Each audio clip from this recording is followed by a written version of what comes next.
That's right. Greetings, fellow armchair Imagineers. Tiki here.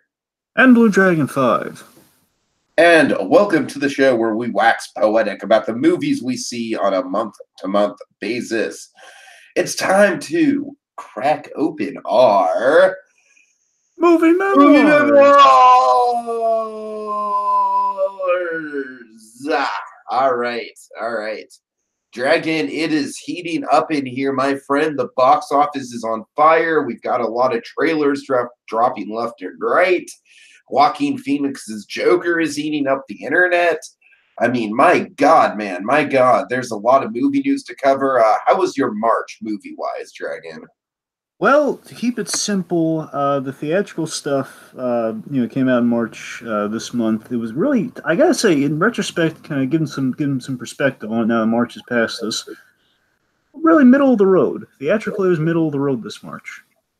In terms of the catch-up stuff, catch-up was fun and full of surprises. So again, kind of more of an exciting catch-up session than I did in the theaters. But again, that's specifically for March. But yeah.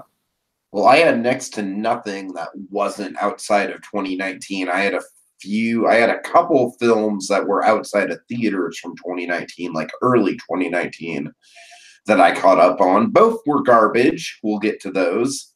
But, granted, most of the movies I saw in 2019, I saw in theaters, except for like two this month, Dragon. I mean, in general, most of the movies I saw in March. And I don't know. I think I'm a little bit more optimistic about this month, but maybe that's because I saw a little bit more than you did in theaters. We'll see. And of course, there's a movie that there's a movie that you and I both saw. I saw it in March. You had a chance to see it. I'm sorry, Dragon. I think this is kind of a sloppy transition, but let's lead into it before we get into the Avengers stuff, Dragon, because I'm really excited to get your take on it. Buddy, oh boy. We'll talk about it in a full spoiler cast, and we'll talk about it even more when we get to the April 2019 movie memoirs. But what did you think of Shazam? I was not disappointed by Shazam. I had a great time with Shazam. It was definitely fulfilled the hype. It was a joy. I came out of the theater and I put on Twitter almost immediately that I thought it was one of the best superhero movies ever made. That's the thing. I don't know if I would be able to go that far, but it was really refreshing and it was really good. So I mean, that's the thing. I mean, I'm still kind of processing, but I mean, again, it was really good. I don't know what to tell you, folks. It's definitely worth checking out.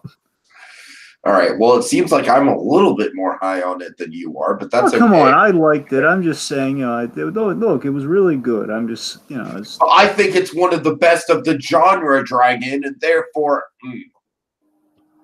I'm sorry, we're getting into internet hyperbole here. That's what I'm saying. I think you're kind of running before you walk on this one, but all right.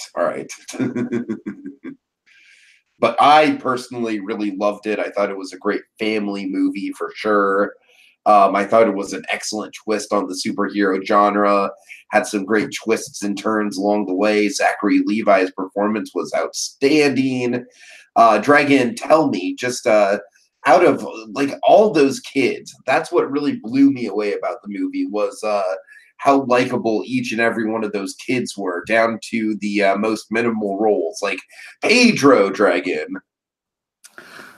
Yeah, let me put it to you this way, Tiki, without getting too into it. I did read the source material that the movie was directly based on, and I got to tell you, it's in some respects it's better, in other respects it's right on the money. So they didn't do a bet. They really honored the Jeff Johns kind of vision of Shazam. I got to be honest. They have like a likability, a relatability. There's a lot of neat stuff they got there, and they kind of captured from the book and kind of the whole Shazam vibe. So I mean, that's the thing, Dragon. Like, I walked out of this movie, that was the biggest impression I got, was like, oh my God, like all of those kids were so likable and so charming in each in their own unique way. This is like Spielberg kid casting on steroids. Yeah, there's there's Jeff Johns. Here's the funny thing: so Jeff Johns in the source material, he was going for a Goonies vibe, and I think that definitely transfers to the Oh, movie. absolutely, absolutely. There's definitely a Goonies vibe with the kids. All right, so transitioning into that, Dragon, you have a story. It's story time with Dragon, because of course, just to set up the headline here, Dragon. Oh, and keep in mind, folks, I don't know what this story is. I have no idea if it's good or bad. I don't know. I just don't know. I have no idea if Dragon's ready to, to do something drastic here. But the story on the word on the street, Dragon, is that scalped tickets for Endgame are going for thousands of dollars, apparently. And let me just say, I can safely say that I got mine at about 6:30 in the morning. And I was fine. The only sacrifice that I had to make was I couldn't get one on giant screen. You know what? Whatever. I had 5 people in my party anyways. That's a big party to keep track of. So I just went with a regular size theater. I was fine. Fortunately, I didn't run into any of the website issues that apparently plague the internet. Dragon, I assume it was a different story for you. Well, it was a very different story. Like you're picking from like the for a very different section of the bookshelf on that one, friendo. I'll tell you that much. All right, so Dragon, weave us a tale, my friend. All right, where to start? Okay, so of course in March, because again, technically this happens in April, but let's face it. So the story really starts in March. Therefore, it's why we're covering it here, along with kind of all the Endgame hype and everything. So of course, we got some trailers in March for Endgame. Big one being kind of like the big kind of the quantum suit, kind of like that's the big quantum suit reveal trailer. They're all walking in unison, all that really good stuff there. We're on the streets. The Russos kind of definitely kind of messed with that trailers to kind of throw people off the set in places. So I guess we'll wait and see what happens, because we did like a whole shot by shot breakdown of that. So we'll see how on the money we were with any of that. Again, they could have just made a completely fake trailer for all we know. Be amazing if they did that, but I don't know. We'll see. Point being, so when that trailer happened, you know me, Tiki. Basically, since definitely since Captain Marvel was coming out, probably at least a month or so before. Yeah, obviously at the start of the year, Endgame's coming out. It's going to be a huge deal, and of course, I'm razor focused from basically the start of this year for Endgame. Definitely since at least the first trailer, the first teaser of Endgame. I'm razor focused on getting tickets for Endgame, day of, Thursday. Make sure I get them, because I know it's going to be, it's going to be a mad dash. It's going to be, like the apocalypse trying to get the Endgame tickets. And so I'm razor focused, and I know the old thing where like basically you'll have a trailer that comes out usually like the third or usually the second or third trailer. You'll have like that thing at the very end of the trailer says "Get your tickets now." So basically every trailer since the Super Bowl, like the little TV spot, I'm waiting for like, okay, I'm watching it. I'm stuck watching that stupid Super Bowl for these trailers, specifically that trailer, just waiting like with like Fandango or whatnot, just all pulled up, just waiting to check and refresh the page and everything, just waiting for it to You're just waiting for the "get your tickets now" at the end of the trailer. I'm waiting for it. And of course, we had that, the little teasers like, okay, it's really good stuff here. I'm waiting for that. And "get your tickets now." Nothing. Then we get the quantum suit trailers. Okay, the full trailer. This has got to be it. Get your tickets now. Nada. Which means more just kind of waking hours of paranoia of just like, oh, God, when are they going to go on sale? Because you got to remember, folks, comparatively, this is like the closest, I think it's the shortest amount of time Marvel's ever waited to have tickets available for their movie. Because, like Captain Marvel is 2 months in advance. I believe you can get her tickets for that. Where again, you'd imagine it'd be the same, the same idea, the same general idea, like 2 months ahead of time, a month or two ahead is when you probably get the tickets. Of course, this is like literally within the same month, of like a few weeks before the movies, when tickets are going on sale for quite possibly the biggest, most anticipated comic book movie of the year, if not possibly the decade, if you want to really put everything in perspective, quite possibly. I mean, honestly, it's not a stretch to say of all time. That too. I mean, at least in terms of the superhero genre. Sure, and in terms of expectation too, because like the instant thing you go to is like the Dark Knight or the Avengers, but then again, those are two kind of unprecedented successes. This is one that people know is going to be, is going to be big, so it's kind of a different sort of. Point being, so you know me, I've been razor focused on something. I've told you this too. I've been waiting this kind of like keep checking Fandango on a daily basis, just like waiting. It's like, okay, is there going to be a trailer this day or not? What's going to happen? I mean, because you're thinking, okay, when Captain Marvel comes out, surely after the movie comes out, if it hasn't been released already, the tickets will go on sale then, right? Wrong. Wrong. Not in March at all. So again, just all that waiting. So then I get wind of this thing is Marvel basically someone, if not Marvel, someone like released some sort of screenshot on Twitter or something of a movie theater that showed like April 2nd is when the tickets are supposed to go on sale. So that was still all in theory and everything. Okay, so April, it's got to come, April. Of course, day after April Fools, because of course, like if it's on April Fools, there's going to be all sorts of uncertainty. Like, oh god, it's going to be the most elaborate, horrible prank ever pulled. It might as well have been for what happened to me. It might as well have been.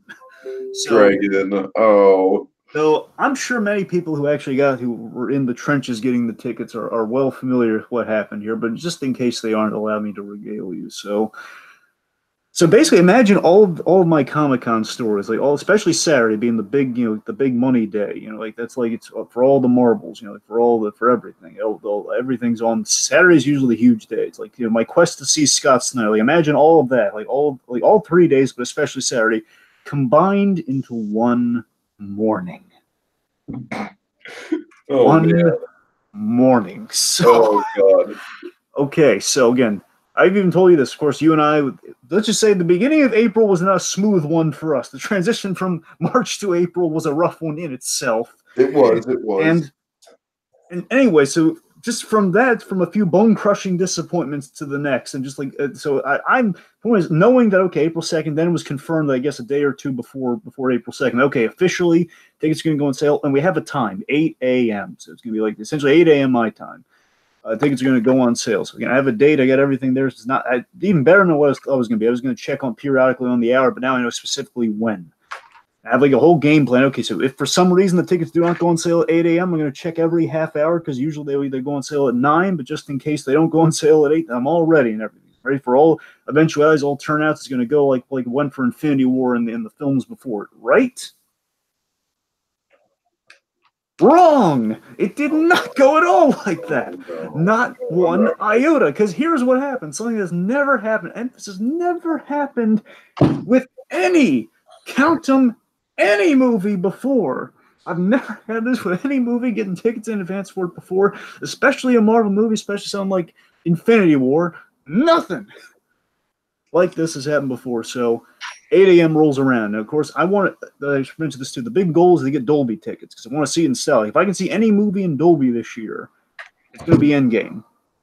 Possibly Endgame and Toy Story 4, but at the very least, Endgame.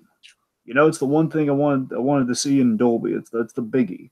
And I have like 10. I have the task of getting 10 tickets. I'm seeing with a bunch of buddies and stuff. 10 tickets, and in itself that sounds rough, but you know what? Vague, a little cocky, little bravado there. Like, you know what? We got this thing scheduled out. We're going to get takes. Worst case scenario, definitely. Of course, I'm all prepared for like maybe a little bit of a separation between rows, but kind of generally the same area if we're lucky. The point is just get tickets to get some decent seats to get in there for Dolby first. And worst case scenario, I love Dolby, but if in case Dolby fails, you get like a regular seat, right? You make sure you see it on the day of, right? Yeah. Of course, but again, Dolby's like that's the benchmark. I'm sorry, just to clarify, like you'd be cool with if it was my situation where I needed to get, because I was like half of your situation. I was 5 people and the Dolby seats were sold out, and I was like, well, that kind of sucks, but I know I'll be able to see a Dolby screening in a week or two after it opens. And let me outline something for you too. I mean, you're right, but let me outline something to you as well. That the tricky thing is Fandango only allows you to buy up to 9 tickets. Which means I have to get like a section, make sure I get like the dead center section like I like. Again, being the priority, I got like half it out somehow, like either 8 or 6 or 8 tickets, Mm-hmm. The point being, there's a challenge in itself getting 10, because usually I'm working with like 9 at the most, but then some friends are bringing other friends, so then it kind of gets to 10 for a movie of this stature. So, point is, in the effort to get Dolby, because again, worst case, you get to a regular feature, there's a whole bunch of regular features it's going to be shown around the clock, and a whole bunch of basically almost all the theaters, like 80% of the theaters at the movie theater will be showing Endgame. Chances are that night of. So 8 a.m. rolls around, and that begins essentially. I mean, I'm trying to time it out here. Let's see. Well, let's see. Roughly 3 to 4 hours of hell. Yeah, I mean, I've definitely heard the horror stories, Dragon, but it's kind of a man. I gotta tell you, I'm just like my heart is just breaking for you, and I don't know the outcome of this story. Oh boy. So here's what happens. Oh goodness.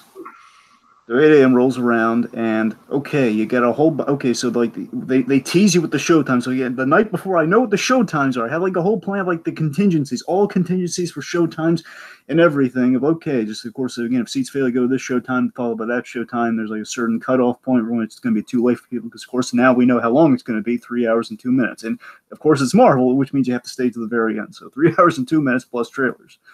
So definitely not a short sit, and we know there's going to be no intermissions. We know that as well, which we'll linger on that after we get through this thing.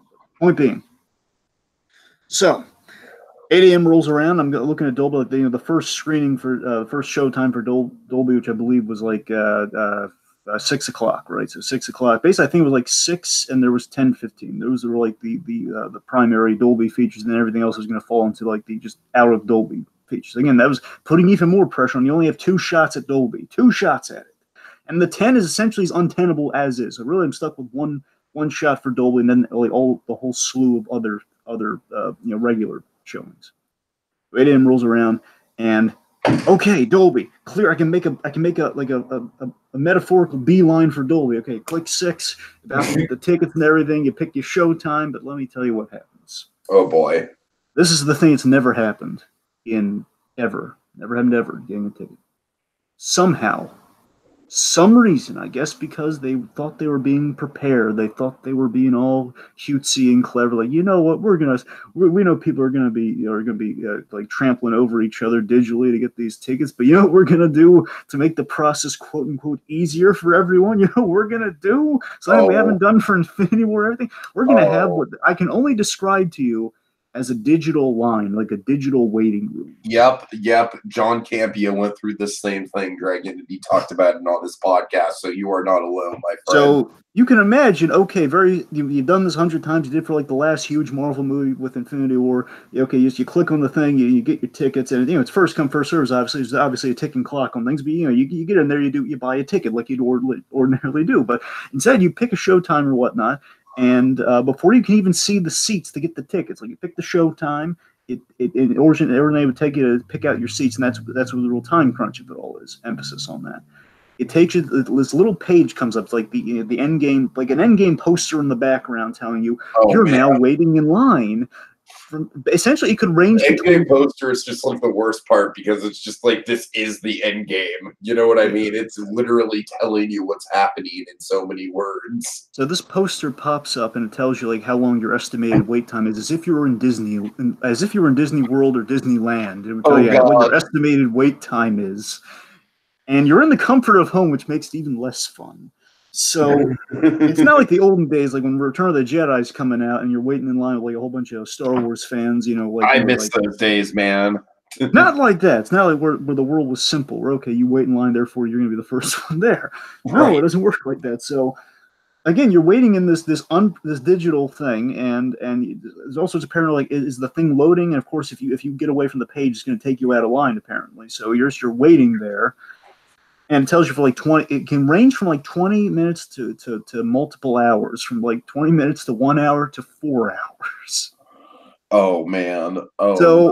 And of course, while you're waiting in one line, seats are filling up and being procured. And again, so Dolby was out the window. Essentially, Dolby, you had like essentially the front row, if not scattered all throughout the winds. And of course, time is of the essence, even if you wait. And again, the point is 10 seats, even like decent groupings of the 10 seats were completely off the table. So my Dolby dreams were instantly shattered. So good morning to me on that one. So then I'm going to all the following features. So then I'm going to then systematically one by one, it's line after line after Oh, line. Also, I'm oh, on a time crunch with other stuff I was supposed to do during the day. So again, the heat is on. oh So man. line after line after line. So then I'm going broad contingency. I never thought I'd have to do. I have to make frantic calls to friends early in the morning, which I'm uncomfortable with as is. I have to make calls to friends to plan a contingency that I didn't think I was going to have to make. Because in worst case scenario, we were going to have to see like one of the various regular features, right? Yeah. So I'm putting in these calls. Okay, guys, I need to know what we're working with. So obviously we can't do it like essentially like around like the 9 o'clock, because then that would take it like close to midnight when you're getting out of the movie. So the point is like there's okay, so we get I box in what our time frame is for seeing the movie. Then I have to ask the ultimate contingency of okay, guys, if we can't see it Thursday, who's available Friday? I got to make sure everybody's available Friday. Like if someone isn't able to make it, I got to make sure that okay. So obviously I got to know how many tickets to buy because there's like a whole refundable thing I don't want to go through. So like if someone's a no-show because again it's all very last minute and they have to make it's like decision making time, man. The end game is upon us. You got to make a choice in the moment and you're going to be stuck with those tickets. So It's point being, like these, I'm very glad that my movie theater has its own internal website for purchasing tickets. and I don't think I didn't try that. Still didn't Well, what help. happened there? Well, in the case of AMC, I believe in the case of AMC, it referred you to Fandango. It Oh, just linked you to Fandango for some reason. Now, okay. here's what happened. So again, I had to go into contingency I never thought I'd have to do, which basically resulted in 2 other theaters. So it gets just sit back till it gets worse. Okay, so I had to go to I always just stick with the main theater. So I have to go to 2 other. I have to check 2 other theaters simultaneously because again, time is of the essence. As the other one is just filling up and just getting more and more hopeless as I'm waiting in line in one. I don't even know if it's going to keep me in line because you're opening multiple tabs. It's really not helpful. Point being, so I go to another theater, which is a really upscale theater, which I saw when I saw Mask of the Phantasm. It was like like kind of a Fathom Events type theater, like a real nice, fancy schmancy theater, which luckily was kind of close to a lot of where my friends were. So the point being, it wouldn't be hard to get them there. So the point being, I find that out. I'm going there, and initially, Tiki, I'm elated. I am utterly elated by the fact that there's no wait time. If there's a wait time, it's a minute. The little poster comes up and literally just waits a minute, or it completely circumvents it. And I'm thinking, yes, yay for me! Oh, And I'm getting this, and I'm picking. I click the show time, and the seats just pop up. No stupid waiting or anything, but there's a reason for that. A very disheartening reason for that.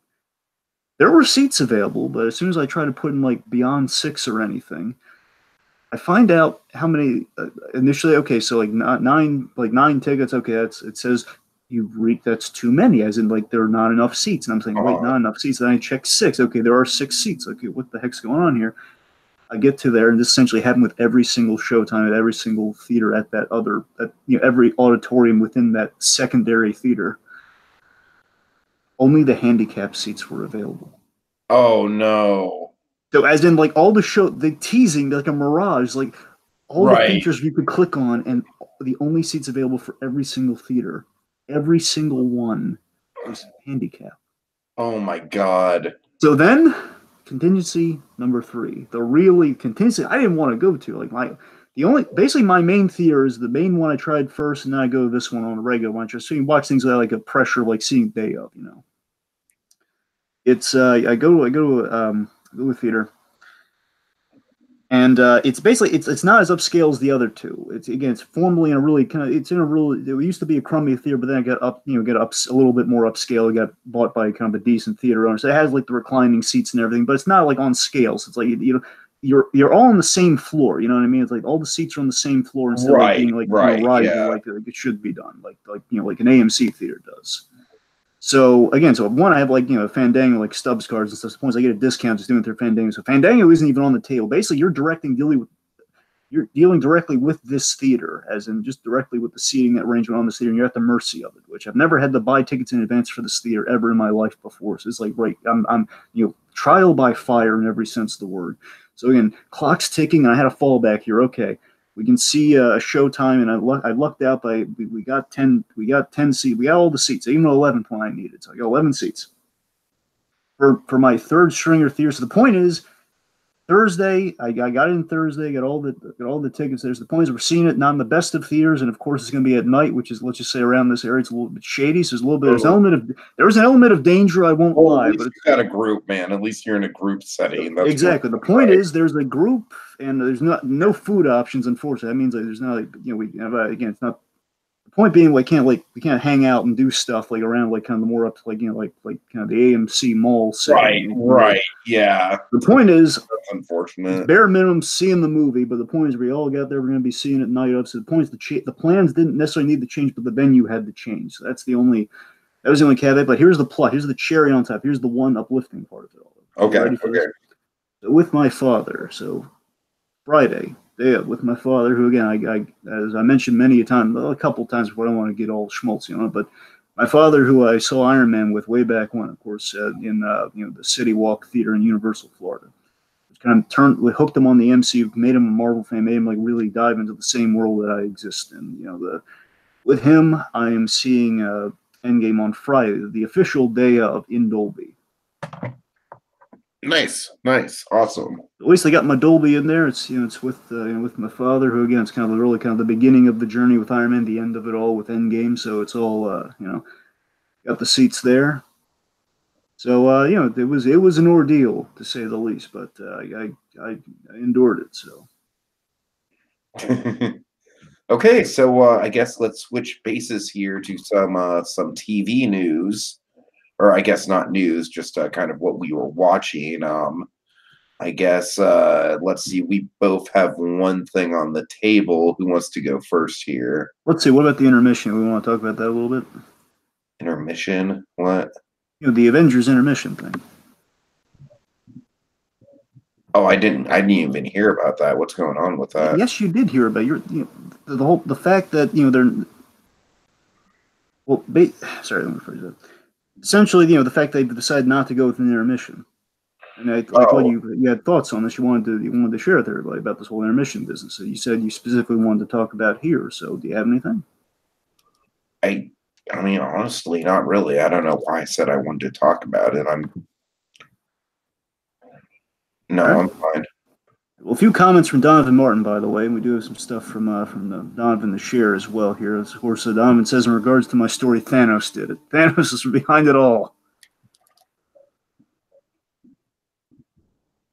And I heard that AMC and Atom tickets crashed, as well as Fandango crashed multiple times. I did hear about that too. So, yeah, a lot of sites crashed. I'm just lucky that my local homebrew theater didn't crash. Donovan says, I stayed up till 4:44 a.m. and as soon as they became available, I acted as if it was the Flash, and it was so freaking quick. So lucky Donovan Martin, just lucky Donovan. I'm jealous, but good for him. And he got IMAX tickets. Donovan Martin seems to be a huge advocate of IMAX. So good for him. And speaking of IMAX, he does bring up the fact that.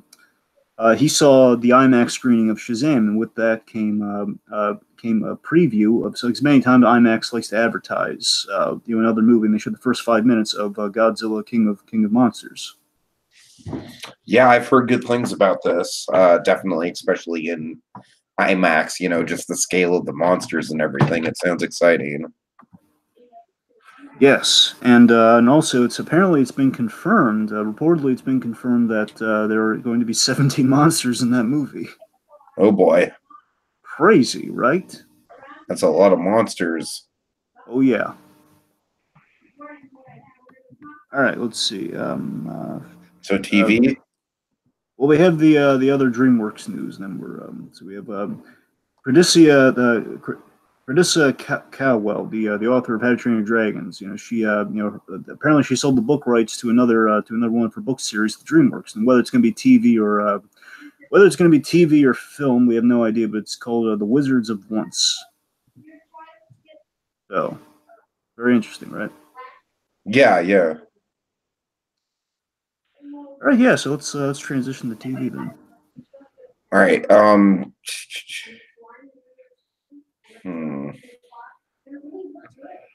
Can you hear the background chatter? Yeah, a little bit, yeah. Honestly, I don't know what I can do about that. I Okay. did not realize it would be so loud. Shit. It sounds like it's like right there, right? Now it's kind of quiet down a little bit, so. Well, I can't guarantee that it won't come back, but shoot. Oh boy. All right. So Barry, Yeah, so recently you finally got around to seeing Barry in time for season 2. So thoughts?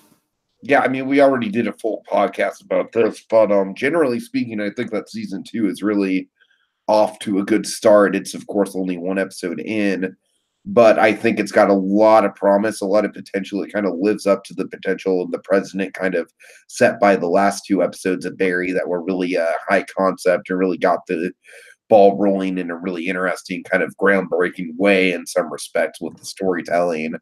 It's a slow burn of a show where it's like the premise isn't instantly attachable, but by the time you get deeper and deeper into the premise, the whole idea of the the acting world and the world of being a hitman really kind of colliding in on each other becomes a very addictive and intriguing concept. It's a very interesting show for sure, and I look forward to seeing how the season plays out.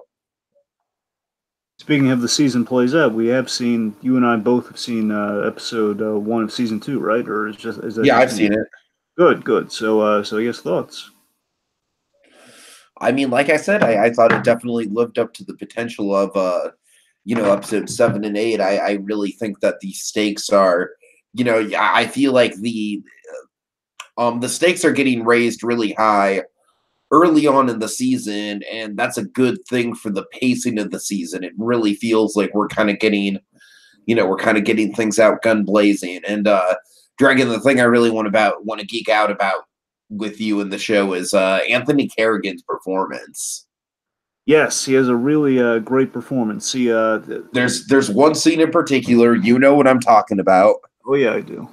Let me put it this way: episode 2 for me, it's just the start of the season. Bear in mind, like it's not the instant sell that season 1 was, but I know I have faith that they're building something. Again, Kerrigan's performance, basically, I think the episode really it's not that it's not slow or anything. It's like nothing is not selling me on the episode. Just it feels different. Is all I'm saying. It's like it's definitely a sense of aftermath, and they're really doing some clever stuff. It feels like it might be going for it. It might feel like a different show, as in the show's evolving from what it once was, and that's not a bad thing. It just feels like I got to see where they're fully going with it. And it seems like they're really thinking out some really cool stuff. Like they're putting some stuff in the play. And I'm just really on the edge of my seat. Where are they going to go with it, man? This is going to be great. All right, so Dragon, you actually watched through what, honestly, Dragon, I gotta say, I didn't have the time nor the guts to endure Master Wayne. I couldn't, Alfred. I'm sorry. You watched Leaving Neverland. So how was that? So, okay, so real quick before leaving Neverland, I just want to say, Don Martin, I want a correction. Apparently, he didn't see Shazam in IMAX, but he heard about the whole with the Shazam IMAX showing. They had the whole. Oh, okay. That leaked online, so I don't know if I believe he saw that. If not, if he heard about it. So the point being that anyway. So getting back to Leaving Neverland, which again people have been waiting for us to talk about apparently. So Leaving Neverland. So Leaving Neverland, of course, essentially it's a two. Here's the thing I didn't know about Leaving Neverland. Apparently, I should have because I knew it was going to be 2 parts. But ordinarily, what happens is they sometimes HBO they kind of air both parts on the same night. They just break it up. But I didn't know that, so I had to wait 2 weeks to watch this thing. Not 2 weeks. I had to wait 2 days. I had to wait. They broke it up by day. The point being. Watch both installments. Essentially, it's a 2-part documentary about 2 men who are claiming to be victims of Michael Jackson. Now, here's the cool thing. So they're the interesting thing I should say is that they're two.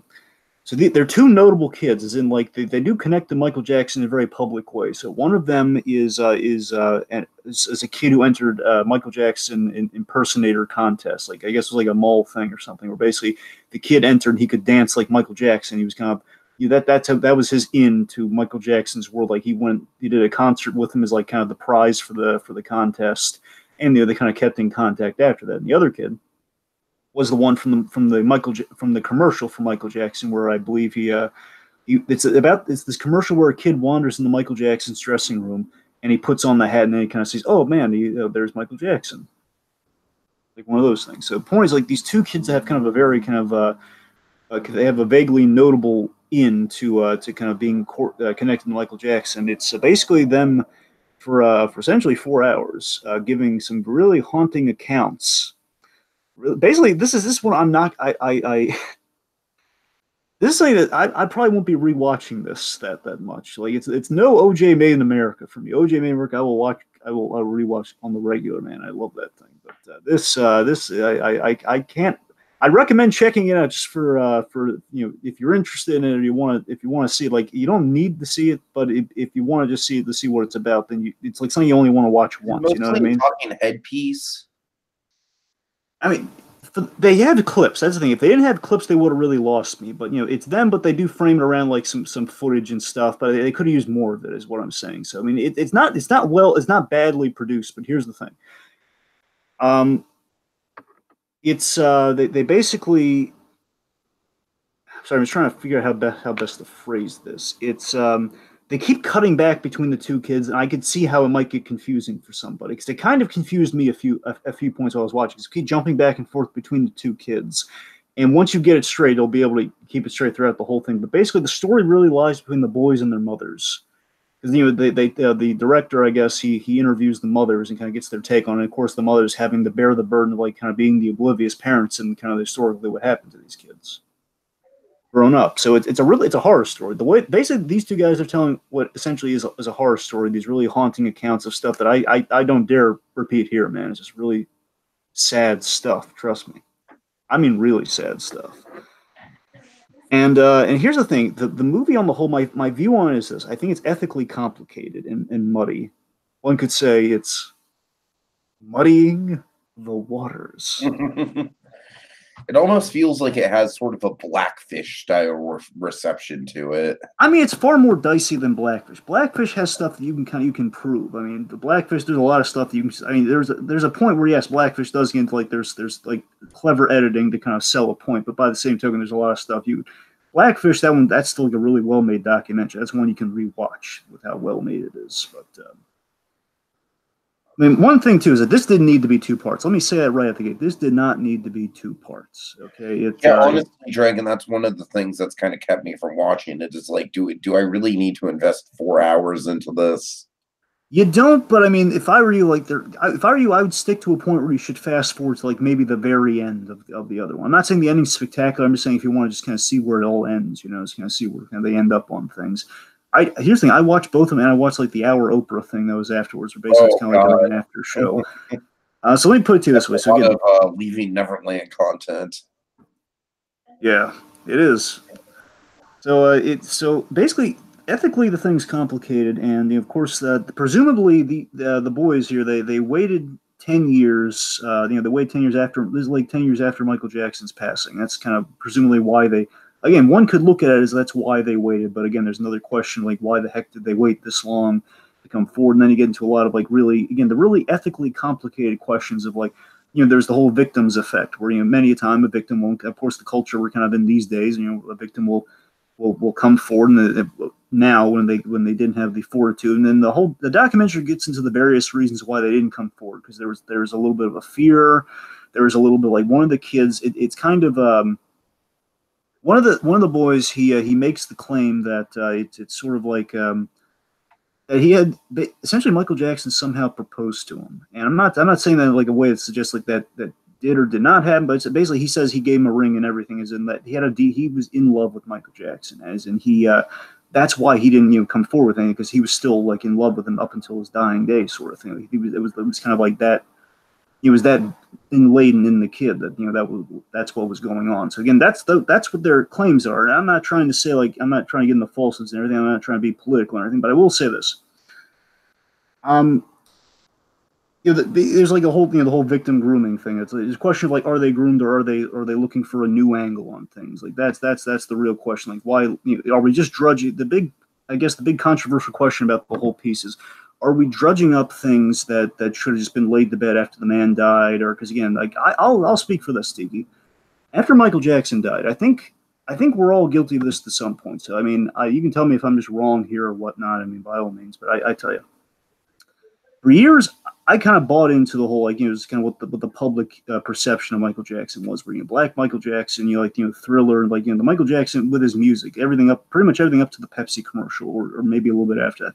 Like, that's Michael Jackson. That's that, you know, that's the Thriller and all that stuff you identify Michael Jackson with. And then after that point, you know, after, you know, the nose jobs and the trial and everything, that's when he kind of, basically Michael Jackson starts to look almost alien-like, when just the look just kind of got weirder as time went on, as the guy became more and more shady, and the whole wacko into Joaquin Phoenix from the new Joker movie. Oh God! So come on, don't put it like that. No. But seriously, it's sort of the you know, I think, you know, the whole wacko jacko, or the, you know, in quotes, like that was the nickname for that era of Michael Jackson. It was like that whole, you know, like the sleeping in the chamber and everything, all that sort of stuff. Like, I think we all had the perception of, like, we all had the unfair perception of, you know, this guy, just because he looks different, he looks a lot weirder than he did, we all just assumed, like, the worst was true about the guy. And again, after he died, I kind of reevaluated my kind of buying into all that. Where, yeah, I'm not saying, you know, the point is we don't know everything. So, you know, we don't know everything. Then, like, after his death, I've seen things where the Jackson family has said basically something that I still kind of hold true even after this, where we don't know all the facts, but what we do know is, and even the Jackson family is kind of going on record saying this, you know, Michael Jackson, love him or hate him for the, you know, for the creativity, for the genius, for the stage work, for all that stuff, kind of like all the music of Michael Jackson, whether you love him or hate him, for everything.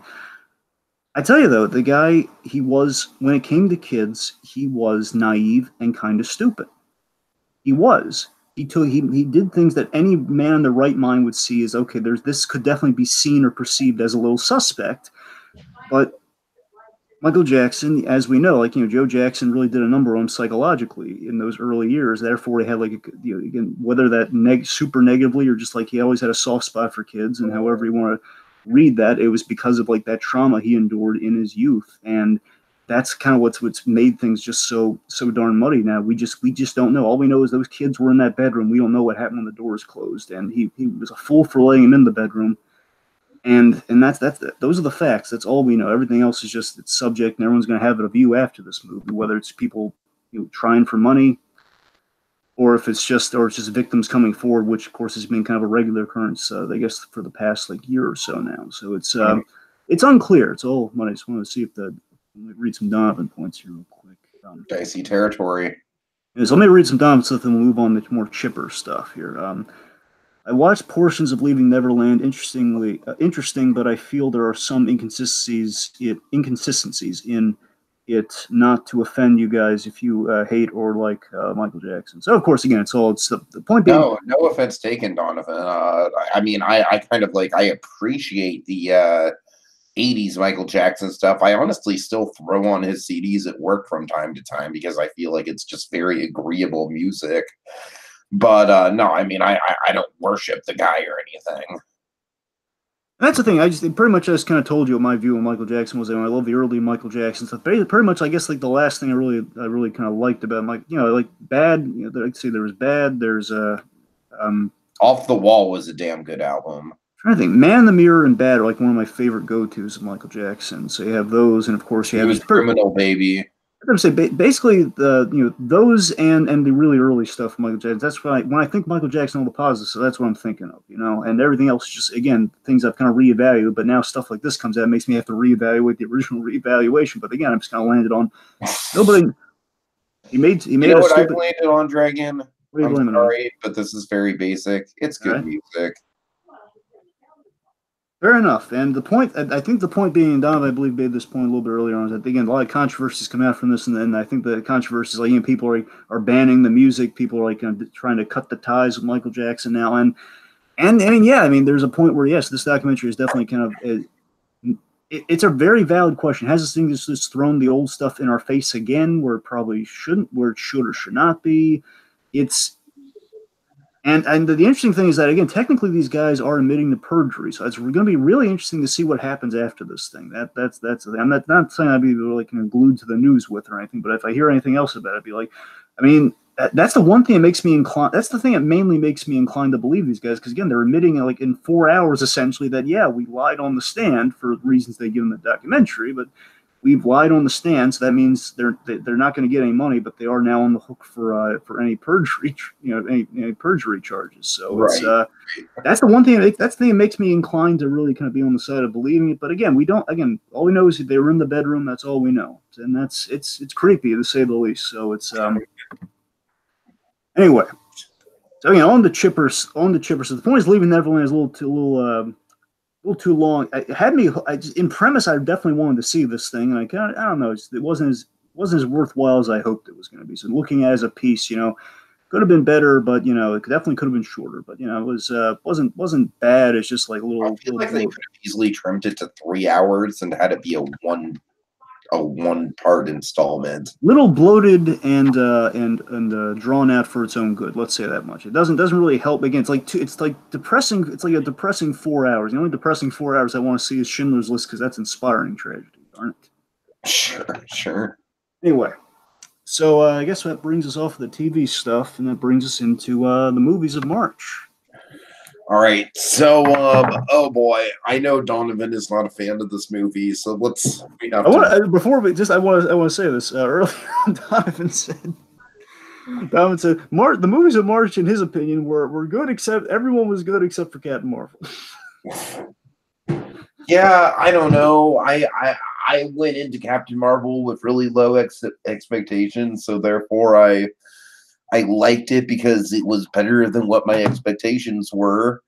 I'm not saying it was great. I'm not saying it was a top 10 MCU movie by any stretch. I'm not saying it was a movie that I really want to run out and rewatch. It's the first MCU movie in a while that I didn't really feel the need to rewatch. Well, besides Ant-Man and the Wasp, I guess. But suffice to say, man, I don't know. Captain Marvel was... I thought it was a decent time. I thought it was a little bit more ambitious than something like Ant-Man and the Wasp. I thought that the effects on Nick Fury, de-aging him and everything came off really well. The story might have been a mess, but I at least appreciated the ambition. So I have no real ill will towards Captain Marvel. Yeah, for me, look, to keep it simple, Captain Marvel, it's good, not great. I keep laying out the Doctor Strange comparison where, I mean, if you ask me where I'd rank this, I mean, it'd probably be a rung or two under Doctor Strange. Basically, it'd be before we get to kind of the bottom of the bottom totem of the MCU movies. We're getting none of them. I don't think MCU's. I would still attest that they haven't made a truly bad movie. Like they're all just like some have to be at the bottom. Like your Iron Man 2s, your Thors of the Dark World, your Incredible Hulk. Not in that order, but it's like in general, like they're kind of at the bottom somewhere for a lot of people. And again, not because they're bad, just because they've been outshined so much by the other ones. Or some of them are kind of like kind of forcing some setup, or we have to make a sequel, therefore we make a sequel. That's kind of where a lot of them kind of fall there. But the point being, I think Captain Marvel's like somewhere above that, but below Doctor Strange. But I feel it's kind of sympathic with Doctor Strange, and that's what I kind of want to see done with Captain Marvel. I want her to. The origin film for this character is like it's okay. Where it's okay, it's good enough. Where the more like there was a lot of dread over like if Brie Larson was going to tank the movie, which she didn't. She was fine in the movie, and I just hope that like it's a character that gives me hope that the more we see of her, the more I'm going to like her, like I do with Doctor Strange. Like Doctor Strange, the first movie sold me on him, but again, I wasn't like I'm not over the moon with him, but I was like, yeah, I was sold on Doctor Strange. I didn't know if it was going to be sold on magic in the MCU, but I was. And then, of course, we get Ragnarok, which was even better, and then we get eventually kind of the peak of Doctor Strange, which is Infinity War. It's like, oh my God, he was so amazing in that movie. So yeah, fingers crossed, that's where we're going with the Captain Marvel character. So the point is, the movie has me on the hook for rooting for Captain Marvel, getting to like Captain Marvel more. I learned a little bit about her for the movie, which is kind of neat. On the whole, we have the setting going for it. We have Fury, we got the Skrulls. Yeah, it's pretty much it. It definitely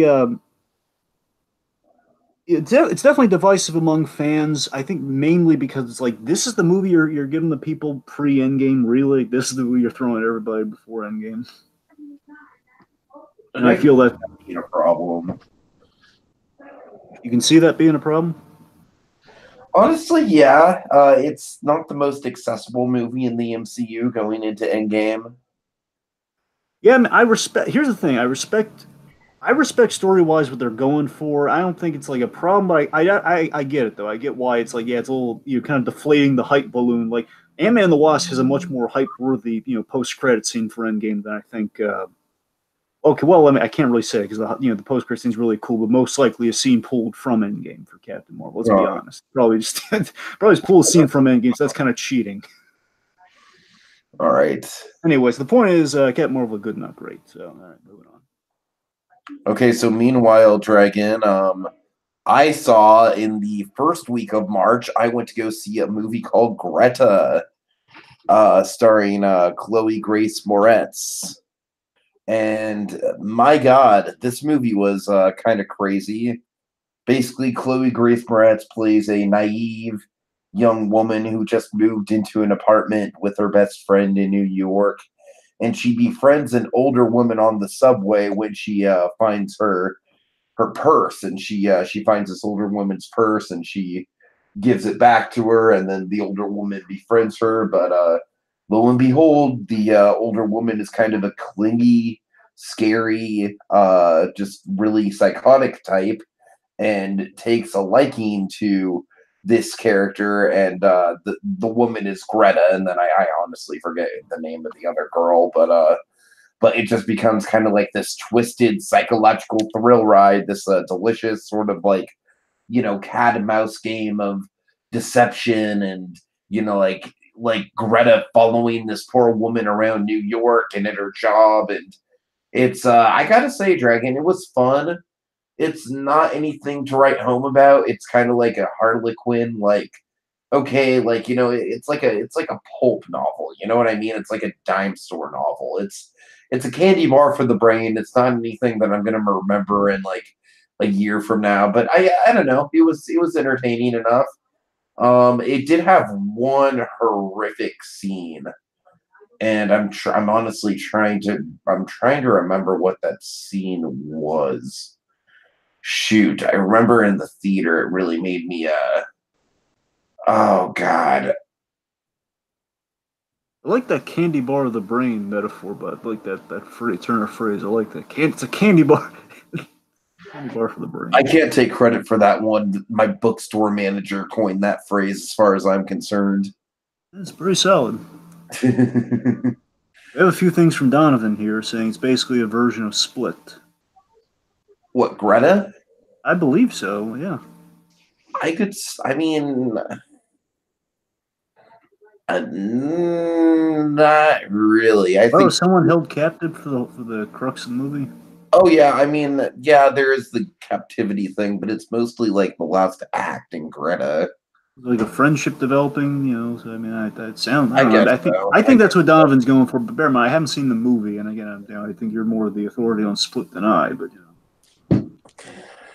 well, I don't know. Regardless, the movie it wasn't very noteworthy, but I'm not even really. I can't even really go as far as to say I'm glad I saw it. But hey, it was something I saw that exists.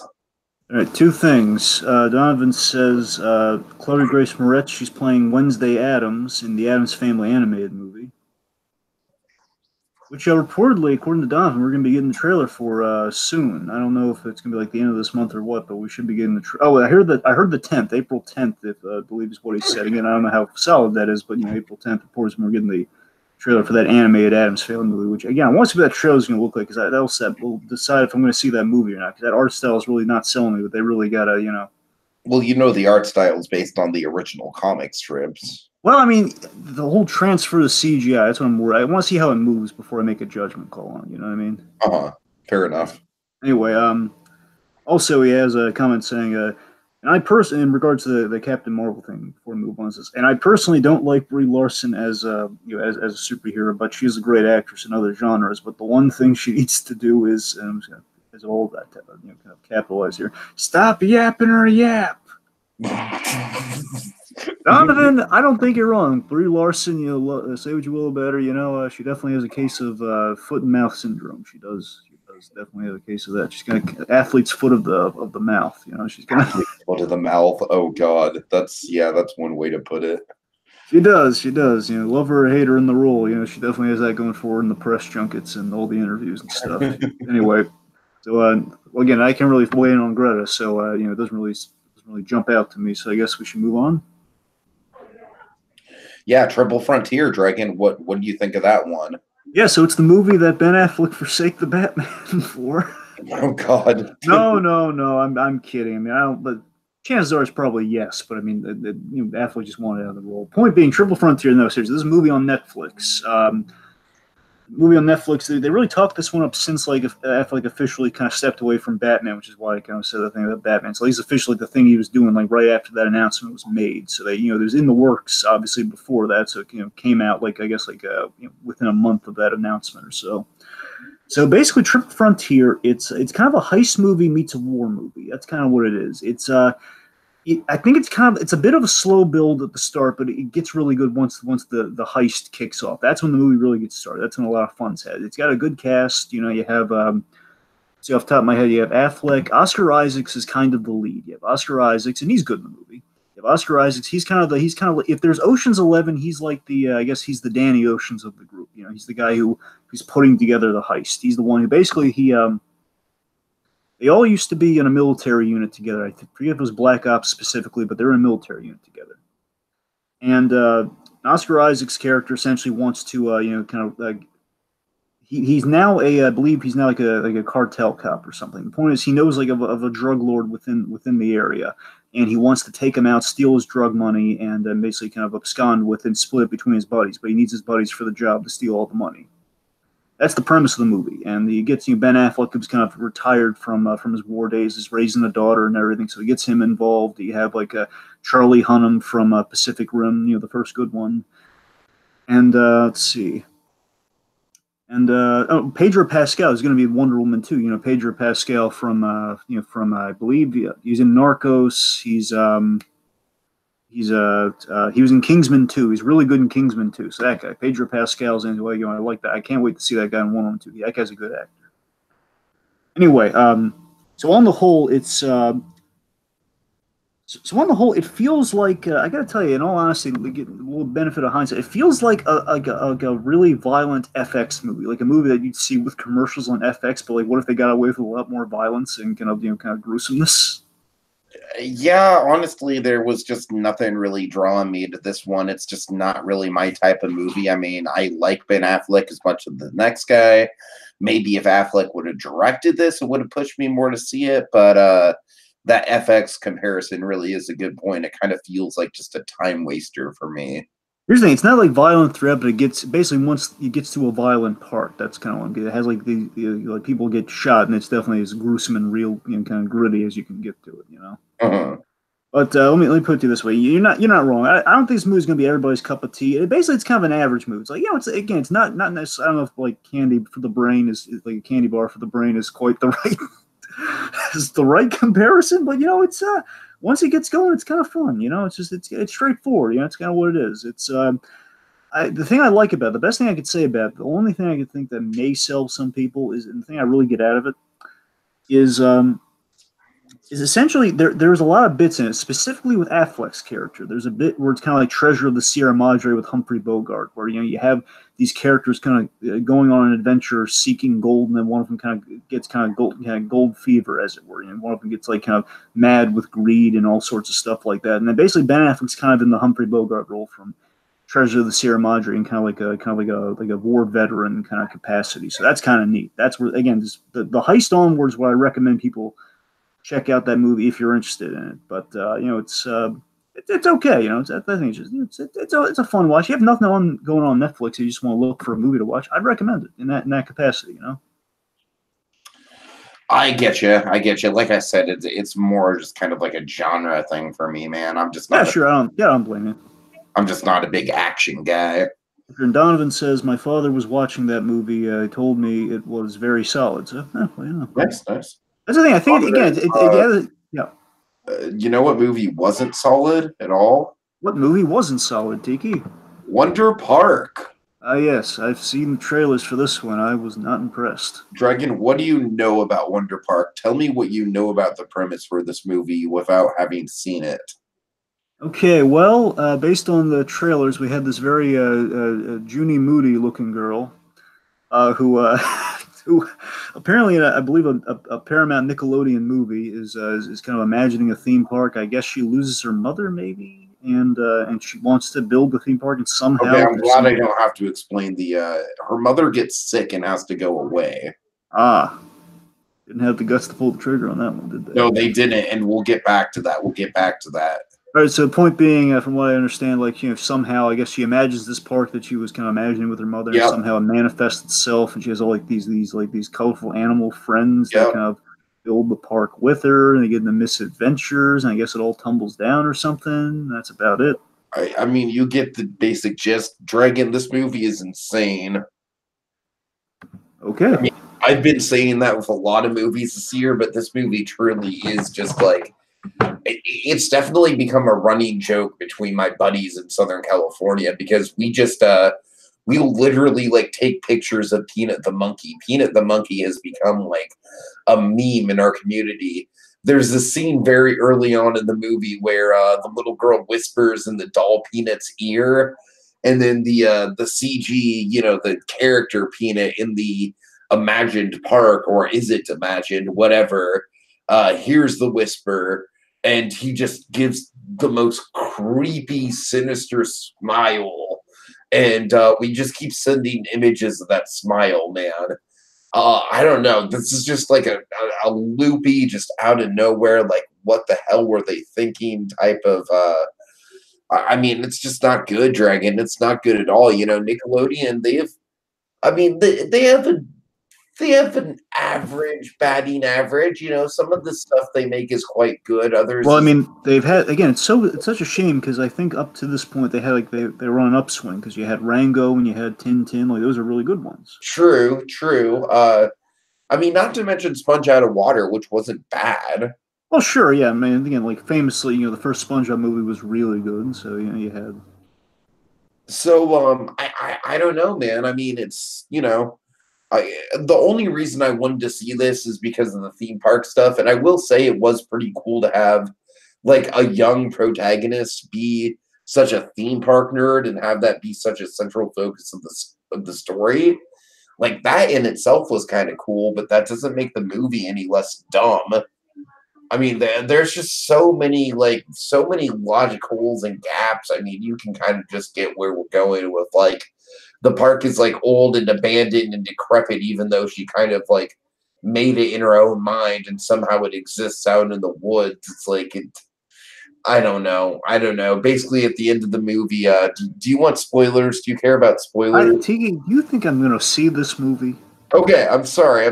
Well, anyone who hasn't seen Wonder Park yet, I'm sorry. I don't know what to tell you. Donovan has said that he hated this movie so bad he didn't see it. He hated the marketing for this movie so much he didn't want to see it. Okay, I don't blame him. At the end of the movie, the character, of course, she makes it home after her shenanigan adventures in Wonder Park.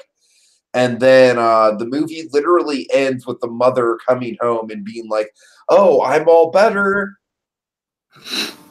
Oh, God. It's the anti-up, Dragon. It's the anti-up. Oh, man. I mean, just the sheer audacity of some of the shit they pull in this movie. I mean, it is really not a good time. I mean, wow. It is just one of those movies where it's like, I'm kind of thankful that I saw it in theaters, just because it's become a huge running joke in my friend circles. But I kind of wish I hadn't. I don't know. Like, this one was, this one kind of just, I saw it with my grandma, and we were both just kind of like sitting there waiting for it to be over, like kind of humiliated about being in the theater in the first place. So, interestingly, well, in regards to the ending, you said says the ending is more underwhelming than taking a crap. I'm serious, says Donovan Martin. So that's very interesting. I mean, that's bad, right? Yeah, but accurate. Okay, but interestingly, and this serves as an excellent transition for us. Okay. So Donovan says, Wonder Park, it's, I guess from the sounds of things, Wonder Park makes Dumbo look like it should get an Oscar. Okay, so speaking of which, I have not seen Dumbo yet. I'm sorry, I keep meaning to. Things keep coming up, and I don't know when I'm going to get to see it. But, Dragon, I gotta say, in the days kind of like leading up to and following Dumbo's release, there are moments where I ask myself, do I really need to put myself through this right now? Like, I just want to point out the irony here, okay? So two things, two bits of irony, one of which you completely forgotten. I'm going to blow your mind with that one. But first off, the irony for me is that half the reason I saw the movie was because, with the assumption that you were also going to see the movie. Yes. So there's that, and then there's a blast from the past. Again, I'll remind you, like years ago when this thing was announced, you were the one who's compelled to, you know what, this Dumbo movie is going to be so worth ranting about. Let's do like a whole rant about the announcement of this movie, which you did way back when. Do you remember that? Oh my God, I do remember that. Yes, I do. I do. Mr. Hey, let's just rage against Dumbo just in concept because you felt so passionately about it. I really, wow, you're really pulling a deep cut there, Dragon. But I do remember that. Yes. Yep. So, what did you think, Dragon? What did you think about Dumbo? Okay, so Dumbo, I'll keep it simple here. So Dumbo is, in a world where, let's say in a reality where Tim Burton didn't do Alice in Wonderland, he didn't do the Alice in Wonderland movie. This would have been a solid entry for Burton in Disney live action. It would have been. It was okay. It could have been a lot worse. Let me put it this way: it's okay. It's obviously it kind of goes without saying it's inferior to the original, of course, because one, it's freaking Dumbo. Secondly, it's Dumbo, and secondly, it's Tim Burton doing a take on Dumbo. But it's you have the Burton-esque visuals. Like I love Burton's design work. I think Burton's design work is really good. Like it has like kind of the classic kind of Burton kind of fingerprints all over it, and it looks really. It looks good. I was a little let down by certain aspects of it, but it's like there's nothing offensively bad in the movie. Let me put it to you that way. There's nothing really offensively bad. Like Dumbo doesn't talk, which of course that was like one of the big fears, which the trailers and the marketing didn't really allude to him talking. So I'm not saying that was something I was going in expecting, but just, kind of keeping it in perspective. Danny DeVito was really good. Danny DeVito was good. Colin Farrell, who of course you and I, of course, are having a love fest over the man for saving Mr. Banks. I was expecting a little bit more out of him. He wasn't bad, but he was. I was hoping he was going to take more of kind of a center stage role, and they kind of they gave him like a southern accent. It was like I was kind of hoping there was going to be a little more straightforward with it, but. There's good stuff in the movie. Eva Green. Is it Ava or Eva Green? Yeah, the one from the one from the Sin City sequel. Oh, yeah, I know what you're talking about. I mean, is it Eva or Ava? Ava, I think. Ava Green. I thought she was really good in the movie. She was really good. That's the thing. I mean, the cast in the whole wasn't bad. I think we underutilized Michael Keaton, but we did kind of a weird thing with Michael Keaton. Where Michael Keaton essentially everything's going his way in the movie, and he just kind of gets in his own way for reasons. And it's just that's to me like the closest thing to like an offensive thing in the movie where really like we're just kind of manufacturing what's happening. He's just getting in his own way. Why? But that's the thing. Just Dumbo on the whole, is okay. Could have been a lot worse, but I'd still stick to the original. I wouldn't rush people out to see it, but it had enough differences that it warranted a movie compared to something like in premise, like the live action Lion King. I'll say that much. Now, whether it's going to be better than that, again, I don't know. All I'm saying, this out of all the three Disney live action movies releasing this year, this one seemed to be the most kind of diverse, and it's going to have the most differences. And so far as I can see, it does. And again, we'll only know once like Aladdin and Lion King come out to see like what the major differences are. But like it's no Beauty and the Beast, if you catch my meaning, Oh yeah. Oh, it was fine. It was okay. It was, it had like Dumbo was really cute, so it was kind of a cute. It's like, it was kind of nice. It wasn't great, but it was nice. Wait. You say it's no Beauty and the Beast remake in terms of like you liked Beauty and the Beast remake more? No. I mean, like, I don't think it was as bad as the Beauty and the Beast. Oh, you don't? Okay. I'm sorry. Just to clarify, like, it's better than the Beauty and the Beast remake, and it was like that's thing. It was just like all the Dumbo, like, Dumbo was on point. Like, Dumbo was cute, and like, and they did something clever in the story with like the whole like with the changes. The point is, the changes felt at least facilitated, and they didn't feel completely random and out of left field. They felt like, okay, we're making some story changes here, and basically, it's Burton, I think, more competently doing a take on a character than he did with Alice in Wonderland. You know what I mean? That's what I'm saying. I feel it was like this would if Burton didn't have that blemish on his record, I feel this would have been a better like first Burton movie for like Disney live action. You know? Gotcha. I hear you. Well, I'd recommend it to that extent. I wouldn't say like again, it's like it's not going to replace Dumbo anytime soon, but it's like it was harmless. Would it make like, them all cry? No, this would not make them all cry. No. Okay, so Dragon.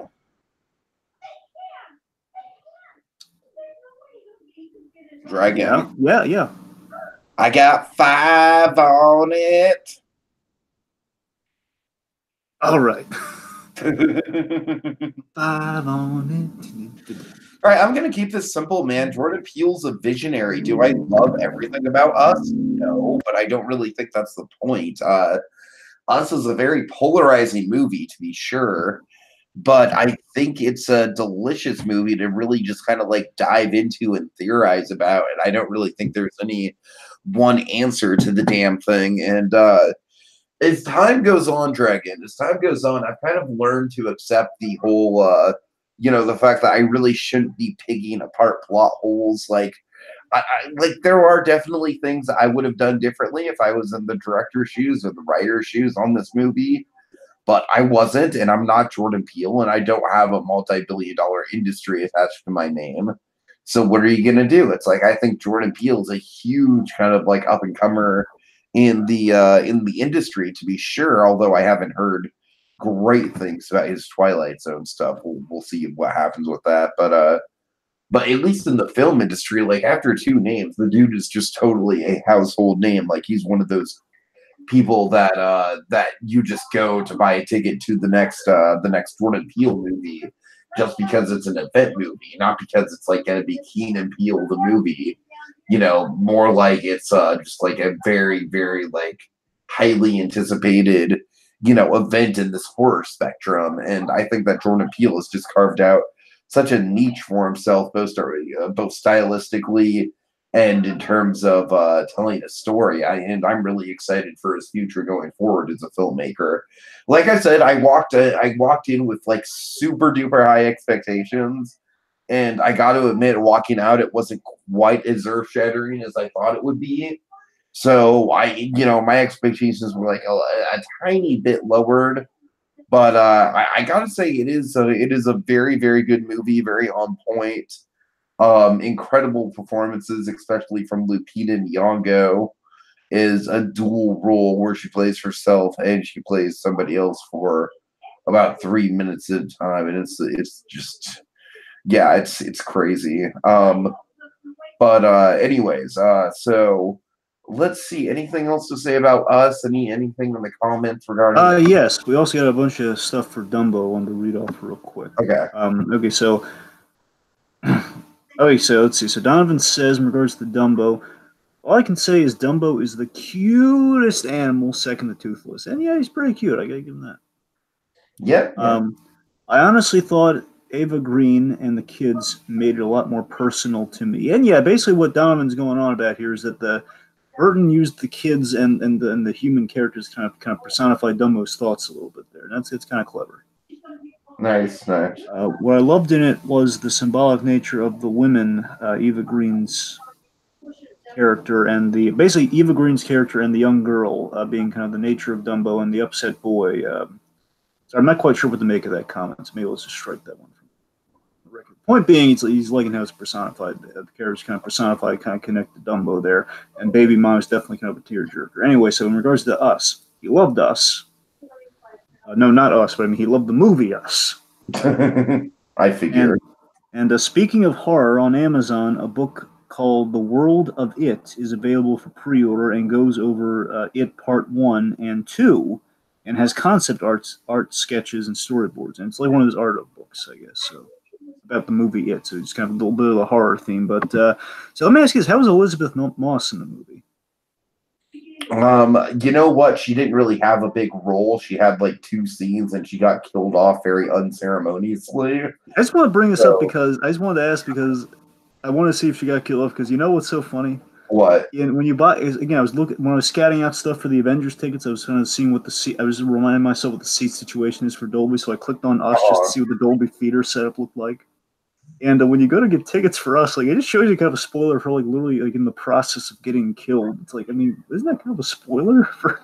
I mean, you assume like it's like her basically being attacked by scissors and like kind of being dragged on the floor. I mean, that kind of communicates to me death, wouldn't it to you?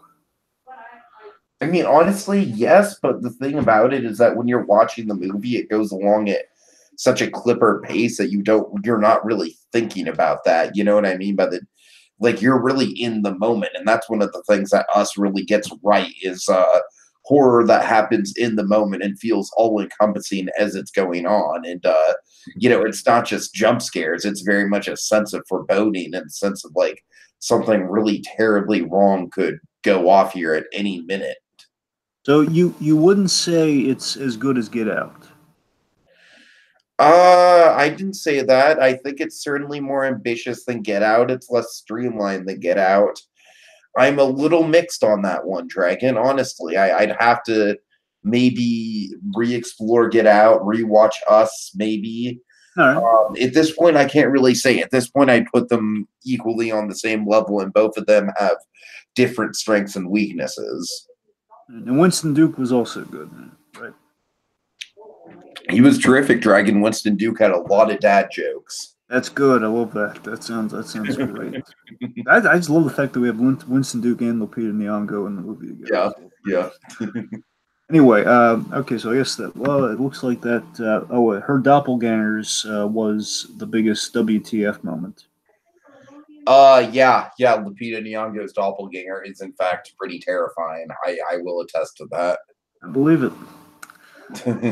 All right, it brings us, not that us, but it brings us to the Highwayman. So this was surprising because I didn't know about this till I guess it was like halfway through the movie, or kind of like it was dawning on me. I looked it up because I was just like, I wonder. The Highwaymen is a biopic, but not just any biopic. It's a biopic. It's the next biopic project by John Lee Hancock. Oh boy. Our boy. He did another movie right under our boy. Nose. He did it right under our nose, Tiki, and I was so pleased by that. All right. But seriously, I'd recommend this to you big time, Tiki. One, because our boy is doing it, but secondly, Highwaymen. It's a biopic about the manhunt for Bonnie and Clyde. So it's about the two Texas Rangers who were. Again, they were the highwaymen, as if they were going down the highways, just kind of on Bonnie and Clyde's trail, the very famous kind of bank robbing duo, Bonnie and Clyde. Mm-hmm. And it's Kevin Costner and Woody Harrelson. They're in the roles together, and they're great together. They have really good chemistry. Harrelson plays kind of the older of the two. He's kind of like the older guy who's kind of been retired, and he's brought on the case, and they're old partners together. And Costner is so good in this movie. Costner is let me put it this way: they both have these really excellent scenes. Like throughout, they're good, but they both have kind of these really great, kind of like almost award-winning scenes where they really just like, again, like more for writing, I'd say. Like they have these really, really great scenes where it's like these really personal stories that they share about one another. Mm-hmm. And Costner, it's a beautiful scene because Costner has to visit Clyde's father, and of course, basically the order being put. Chances are, it's a manhunt for Clyde. The manhunt for the son of this guy. And Bill Sadler plays Clyde's father. It's a really great scene between the two of them. I recommend the movie purely for that scene. It's a beautiful scene. But on the whole, though, it's basically a movie that de-romanticizes the old Bonnie and Clyde story. Because, famously, it's like, oh, it's a love story. He just found her, and then they kind of went off and doing kind of, of course, the Warren Beatty movie, definitely kind of bolstered the whole romanticization of the whole Bonnie and Clyde thing. So when you kind of forget and all that stuff is that the fact that they did kill people. They're not like John. They're not John Dillinger. John Dillinger was the guy. He didn't kill anyone. He was just like, he was the bank robber with a heart of gold. Like he was the guy. He was literally just robbing the banks and no one was getting hurt. He was kind of like the modern day Robin Hood in a way. Exactly. Where again, and this movie gets to the heart of this. And this is a really cool thing about the movie. And this is what really fuels Costner in the movie. Is what's so great about Costner is that Costner, not for a second, because again, he's seeing, and the movie shows you the aftermath of Bonnie and Clyde, where everything's publicized about, hey, they're the new modern Robin Hoods. Where no, they're killing people to get away. And that's what Costner can't let go. These guys are killers, and people are lauding them and celebrating them like they're the next Robin Hood. That gets under his skin, man. That's great. It builds to a really stunning climax. I emphasize stunning in that it's not like an actiony climax, but it's kind of a stunning climax. It's really well shot and really well built up. And I think this is in each of the movies, Hancock has a great emotional payoff within his movies. There's always like a great emotional scene within his movies. Like, of course, it's all throughout in Saving Mr. Banks. You have a few moments in The Founder, of course, kind of the big kind of like the Ray Kroc turn in The Founder. And here it's definitely in the climax where you have kind of a moment like, okay, yeah, this is what Hancock's kind of been building to. This is really cool. Kind of again, it's Hancock getting into kind of a different kind of sort of. I love he's made these 3 movies and each of them feel very different. Yeah. It's like I like when directors can do that. They can kind of tie their work together in a very loose thematic way while still having their work be completely separate from each other. It's definitely a director who knows his stamp, and knows his style, knows the type of stories he wants to tell. Now, I won't lie, it's a little long, but again, it's good stuff. How long is it? Let's see, it's I want to say 2 hours and 12 minutes. Maybe basically it's a little over 2 hours, and there's some credits. Be that long. I mean, there's a few credits in there, so I think it's like more like 2 hours and 6 minutes. But point being, it's a little long, but it doesn't. I don't know. I think it's all good stuff. But I'm trying to remember how long was The Founder. The Founder was had to be like an hour and 50 minutes, right? Yeah, The Founder was like The Founder might have been exactly 2 hours. That's the thing. Like, I don't think it's that much of a big. I don't know if it's that much of a big thing considering the credits and everything, but I don't know. Because basically, there's a bit. I'll tell you this much. There's a bit where they kind of draw out a shot at the end, so it's not really that long. So we kind of draw out kind of a final shot. So it's sure. I think it's kind of what's adding a few minutes to like the credits. That kind of brings it to. It's probably that kind of brings it to like maybe the 2 hour 15-minute thing if it's that long. I can't remember off the top of my head, but it's like a little over 2 hours. Point being, it's another job well done by John Lee Hancock. So I recommend it very highly. I think it's great. Okay. All right, and that brings us to one for you. Oh man. Oh god. Okay. Oh wow. Dragon, The Beach Bum was absolute madness, my friend. I mean, it's not nearly as fun as Serenity because Serenity actually had a plot that it was trying to follow, but just failing miserably in it. And just everything about Serenity was just completely bonkers.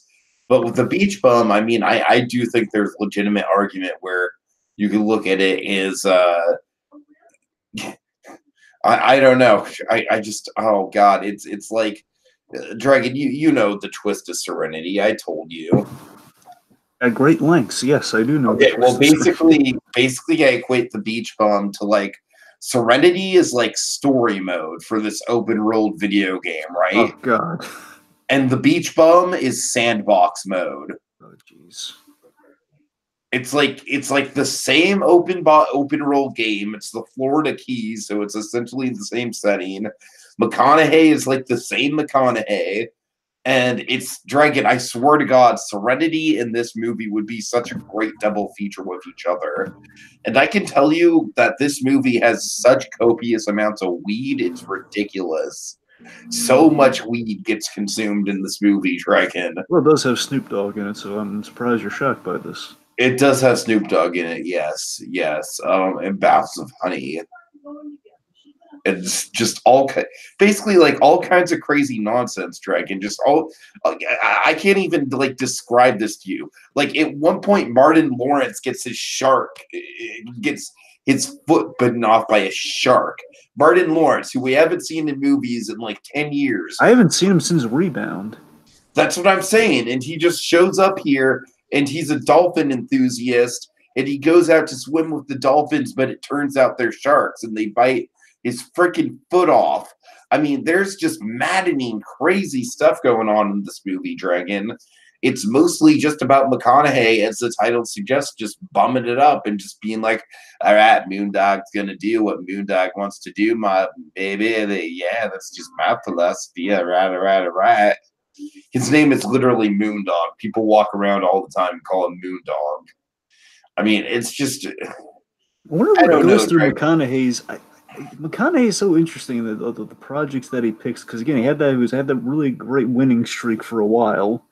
You know, 'cause he had Dallas Buyers Club, he had Kubo, you know, he had all these, you know, he had all these things going for him, and now he's just, you know, he's just doing Serenity, he's doing this, and it's like, what compels McConaughey to take a role sometimes, you know?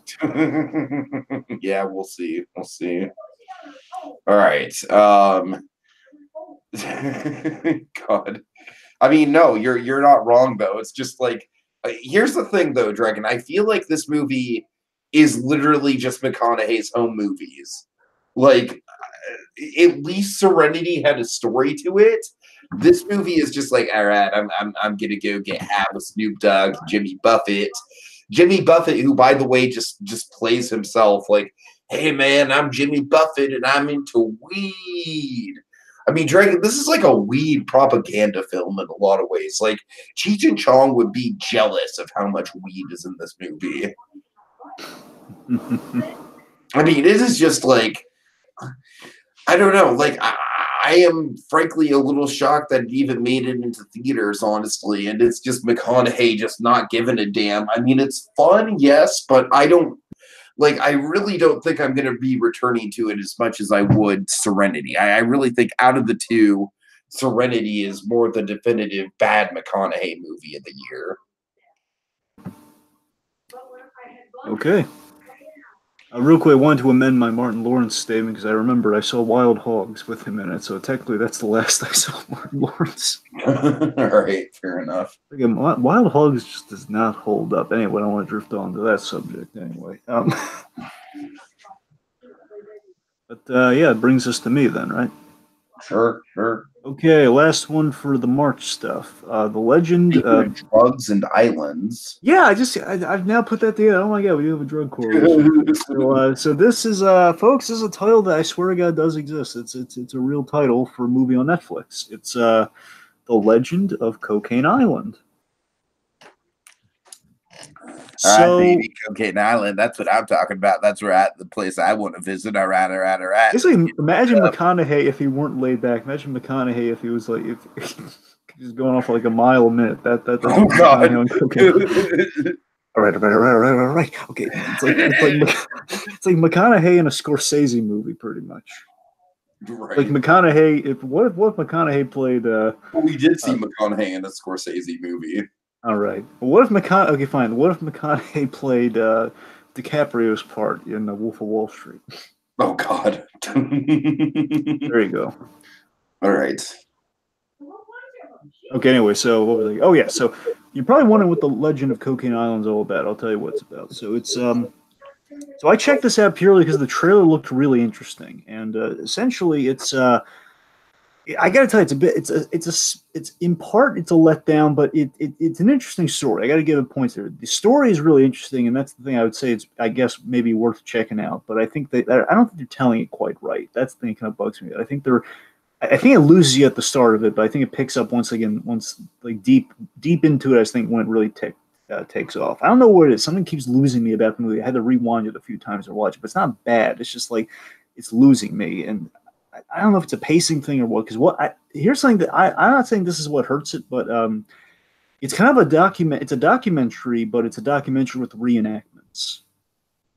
So like you're sitting down, you're talking to not the actual guy, but a guy playing the guy. You follow me? A little confusing, I know, but that's essentially what I'm getting at. Oh yeah, I got it. Like I understand the base premise of the movie. Yeah. And it's a very unique, really interesting movie in that it's basically it's a reenactment of the events about essentially an average Joe turning into what he is eventually perceived as, which is somewhat of an accidental drug kingpin. It's kind of an average Joe going to drug kingpin. So obviously, and as they call it in the movie as well, I know what you're thinking. They call this out in the movie. There's definitely a Walter White parallel. There's definitely like they kind of say it's like kind of like it's very much kind of a Walter White in real life situation where a guy is trying to make money for his family and he essentially gets wrapped up in kind of this drug business. But he's an average Joe. Really kind of a square peg type guy. Essentially, the movie is about there's a bag of very valuable cocaine that is buried on an island somewhere, and basically this guy, our Walter White-ish guy here, he gets wind of this. I believe his name's Andy. The point is, our guy here gets wind of this, and he basically goes on a journey, kind of gets some help. He gets a very Pinkman-esque help, by the way. He has like some kind of like probably some basically some really off the wall characters, kind of some drug using kind of off the wall characters that kind of help him along his journey. So basically, the payoff of the movie, just save you some time in case you're not interested, because I fully understand people aren't interested in this. It's just again had a really good trailer. That's really why I checked it. It had an interesting trailer. Like, okay, because the trailer essentially is just like, you will believe this story. We have some really cool cryptic shots of like the cocaine being buried You know into what? the It's island. really easy for a documentary in particular to have like a really epic trailer, and then you watch the movie, and it's like, oh well, this is just kind of laying out the facts. I guess it's okay, but it's not quite as invigorating as I was hoping it would be. That's the thing, and bear in mind, I say this all the time, but you and I, we've been spoiled with excellent documentaries. So now I don't Of know, course. maybe it's a bit of us being snobs at documentaries at this point, or just being like we're being spoiled rotten with documentaries. But just in case it isn't, I don't know. I think I can't describe some Yeah, well off of Free that, but Solo. yeah, of course. But let me tell you something good about the movie, though. So here's where things get interesting. Here's where things really kind of is the hook of the movie for me. Things get really interesting during this. Essentially, the guy gets caught, and then we have the question of entrapment, where the guy essentially was led astray, and his big help for finding the cocaine was, essentially it was like the feds or somebody undercover. Essentially, they trapped him into finding and unearthing the cocaine. And from what I can tell, in my opinion, what the documentary gets into the question, they talk to the law enforcement officials and everything. They get a beat on this. They raise the debate like, was it entrapment or was it not? I think it's entrapment. It sounds like entrapment to me. Where again, the guy was just an average Joe who again was kind of told like, hey, there's a big financial opportunity here if you find this, and essentially they kind of gilded him. The minute he digs into the ground to find it, or he didn't even. I understand he didn't even quite find it. I mean, he was on the path to find it. He was getting ready to unearth it, and they got him. Yeah, yeah. And it's kind of the question, like, what if Walter White got caught? And of course, we know his intent and everything. Like, what if a man just trying to make money got caught and doing something he ordinarily would not do? And they get into like the logistics of what exactly, legally contest entrapment, all that sort of stuff. So basically, the whole thing could have been a lot better, but it got interesting towards the end. So I don't know, it's take it for what you will. Again, with a name like Legend of Cocaine I'd expected more. I really did. All right. All right. So Dragon, I actually got a chance to see one of the movies that quite a few people have been raving about, including you, Yes. Gulliver as well, our Superhero Academy friends. I believe the Just Giggle It crew as Yeah, well. they also saw it. They also liked him. By the way, we're transitioning into kind of our catch-up section of all this stuff, folks. Yeah, so let's talk Alita. I mean, man, Dragon, this movie is it's definitely something else. I really appreciate it quite a lot. I liked it a bit. Um, the best thing that Alita has going for it, of course, is the world building. I mean, I think the world building is just so on point with this movie. This is like the type of movie that you study in film class in terms of how excellent the world building is, and just kind of like fleshing out the environment, making the environment a character in its own right. I love the idea that robotic upgrades are just kind of like a basic kind of part of life at this point, and it's kind of like a symbol that relies on class. And I mean, I don't know. I could just keep going and going, but yeah, this one was definitely a good one for me, for sure. It's up there. It's up there with the best movies of the year. But of course, we're less than 4 months in at this point, so throughout the first 3 months, it's definitely veering there for me. Because mostly just because of how original it is, Dragon, how striking it is. It's like they explore so much. They explore so much territory in this movie. The whole idea of like what it means to be human. It's basically AI, but good. Yes. It's Right, got that Rodriguez right. flair to it, I mean, I think Rodriguez outdid himself on this movie. I think he did. I really do too. I think this is Robert Rodriguez's best movie. I'll just go out and say it. Yeah, I'd agree. Sin City's the only other contender, but I mean, this was really good, though.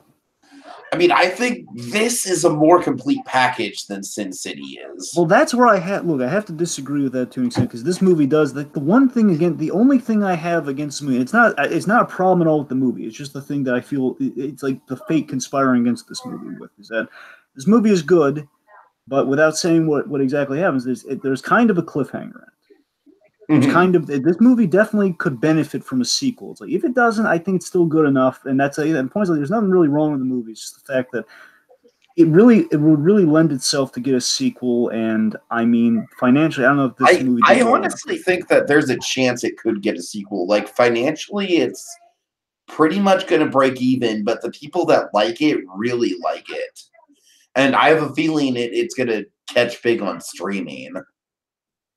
Sure, I mean, I would hope so because again, I would love to rewatch this thing. I really would. It was, and of course, Waltz is great in it. I mean, this movie has a lot going for it, and the effects are great, and the action's great. Because I remember I told you what sold me on the movie was in that little.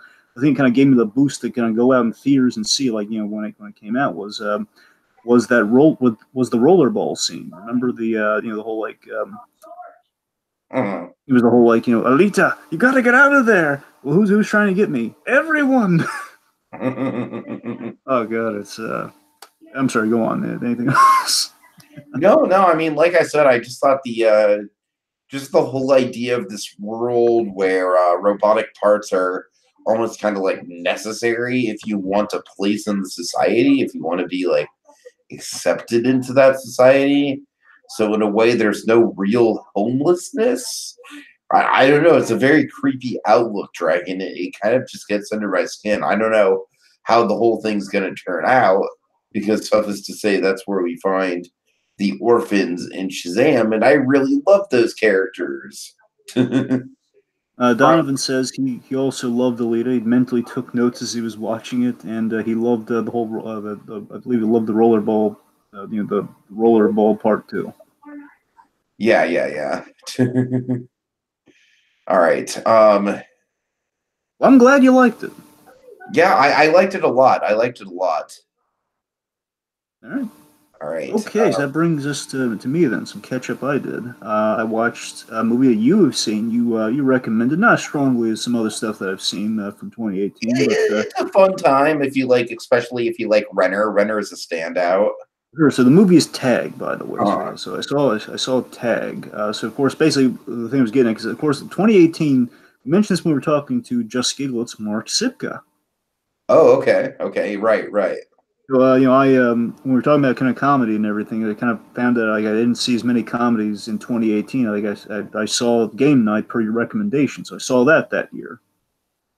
But I didn't see Tag. I wanted to, but it would have come out after it came out this year. So well, I mean it was available on HBO this year, so that's how I was able to finally see it. Point being, so I saw Tag, and Tag had a really good cast, which is the main reason I wanted to see it. And of course, the Jeremy Renner of all, and famously, Jeremy Renner broke both of his arms, or at least broke parts in his arms in this movie. And it makes me wonder if that's why he's not in Infinity War. By the way, it kind of made me wonder if was he unavailable to do that? Is that it? But I don't think that was the case.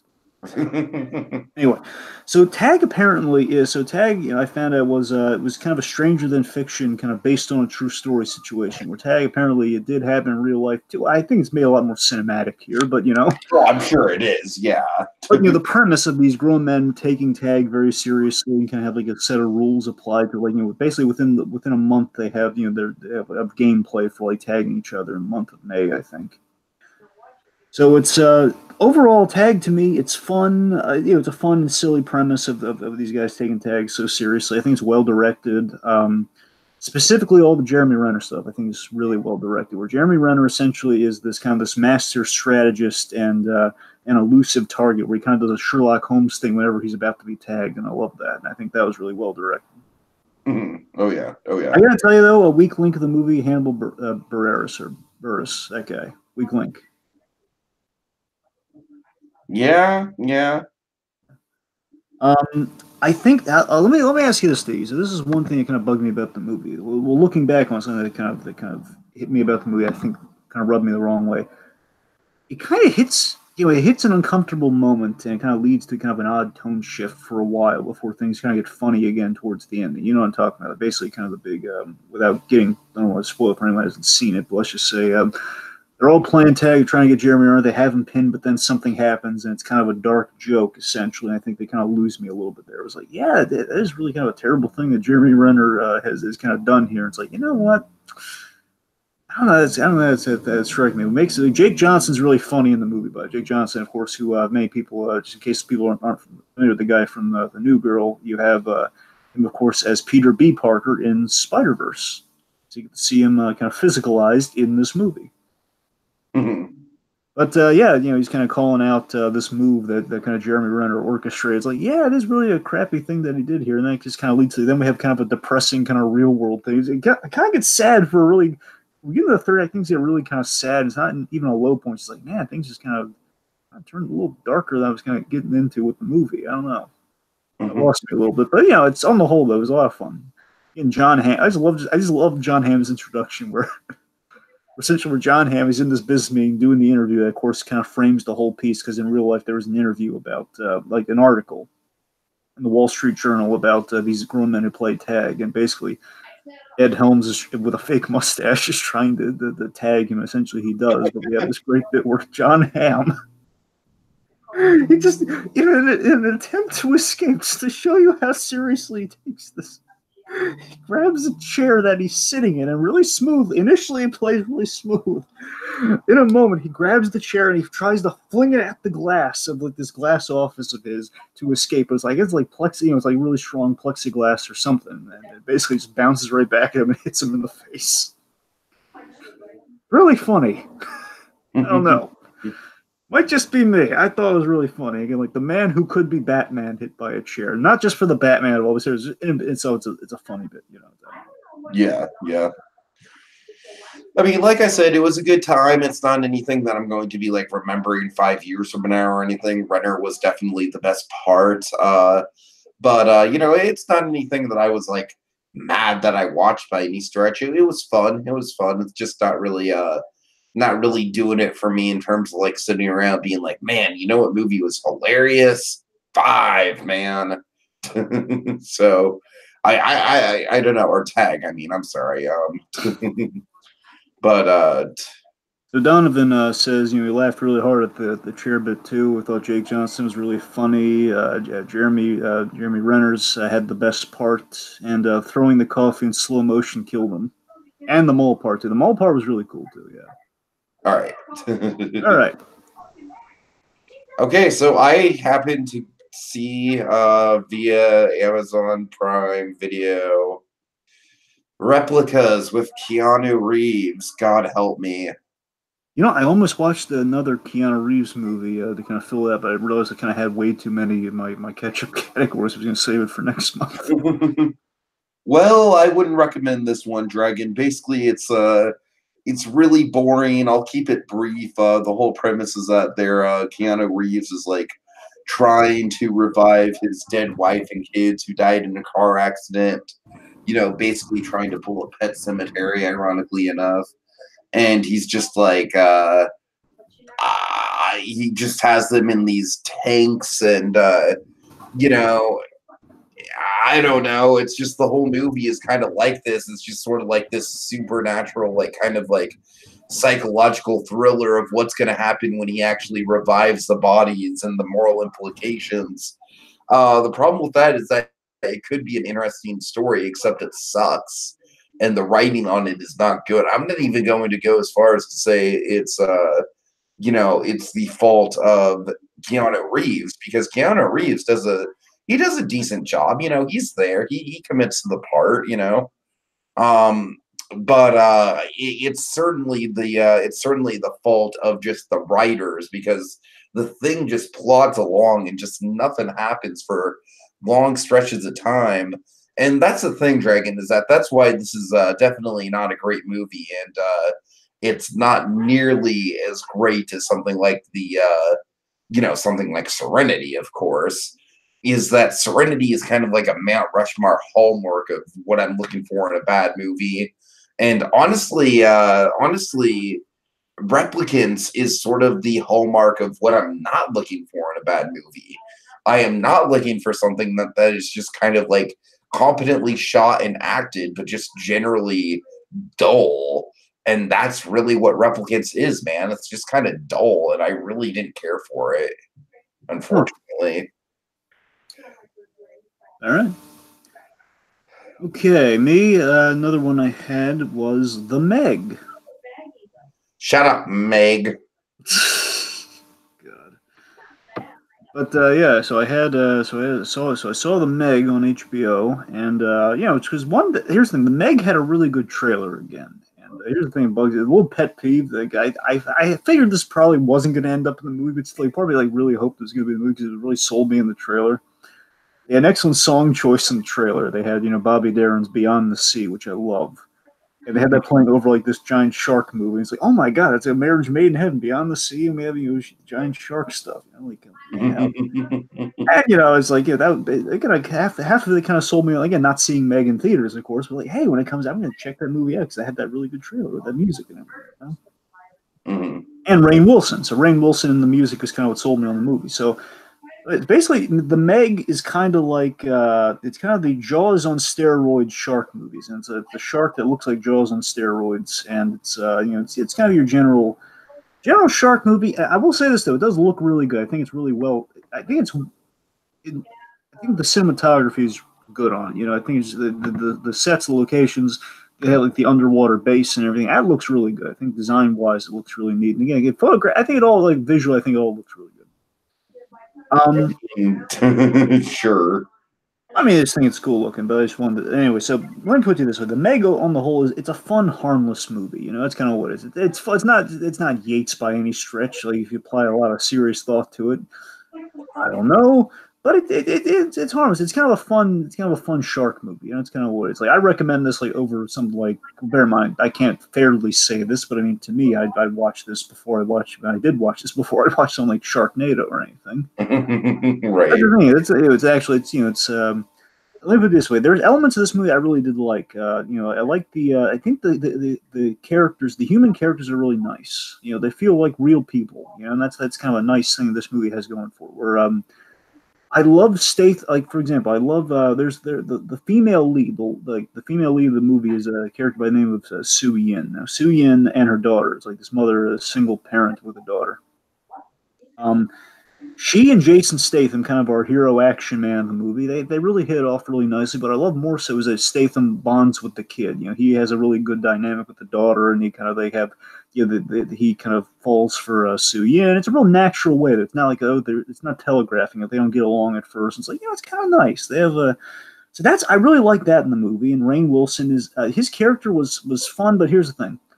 I wish he was more redeemable because we use him as he's the billionaire who funds the whole undersea expedition of it all. So like he's the money guy, and I wish he was like, you know, there's definitely a little cowardly in places. Like, come on, man, it's like it's like again that trailer had that bit where he's like saying like, don't any of you watch Shark Week? Why don't you put a tracker on it? And that's a great moment. I wish we had more of those moments with him throughout the movie. Like, so basically, like essentially the movie kind of almost sounds like a deconstruction of like the badass Statham character, and it's not the movie for that.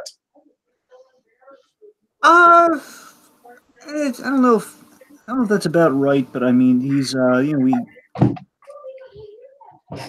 I mean I don't know. It's like Statham not playing. He's not playing the generic. Yeah, okay. So I'm going to rephrase it. You know, giving it some thought. I think it is kind of a deconstruction of Statham because he is kind of.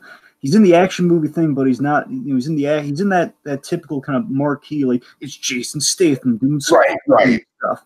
But you know, he's a lot more thought provoking. He's a lot nicer. He's a lot more personable. It's like, you know, we're kind of talking about stuff like that. So you know, it's Jason. And it's like Jason Statham trying to be The Rock. I guess in a way, yeah, sure. Okay, I can see that. That's the thing. So it's refreshing in a lot of places. It's not like you've never seen it before, but you know, it's not Yates, but it's harmless shark fun. That's the best way I can.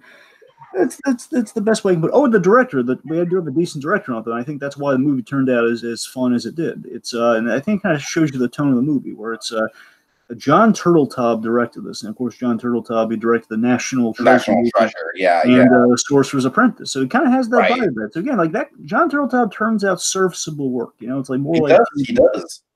I think like he turns out really good TV work. It feels. I mean, I don't think that's the most glowing recommendation for a director. It's like, yeah, his work is all serviceable, but you know, it's serviceable. That's what I'm saying. It's like you know, it has this one is like serviceable with. I think it's the most money he's had thrown at him for production. But I mean, again, it's fine. So it's fine.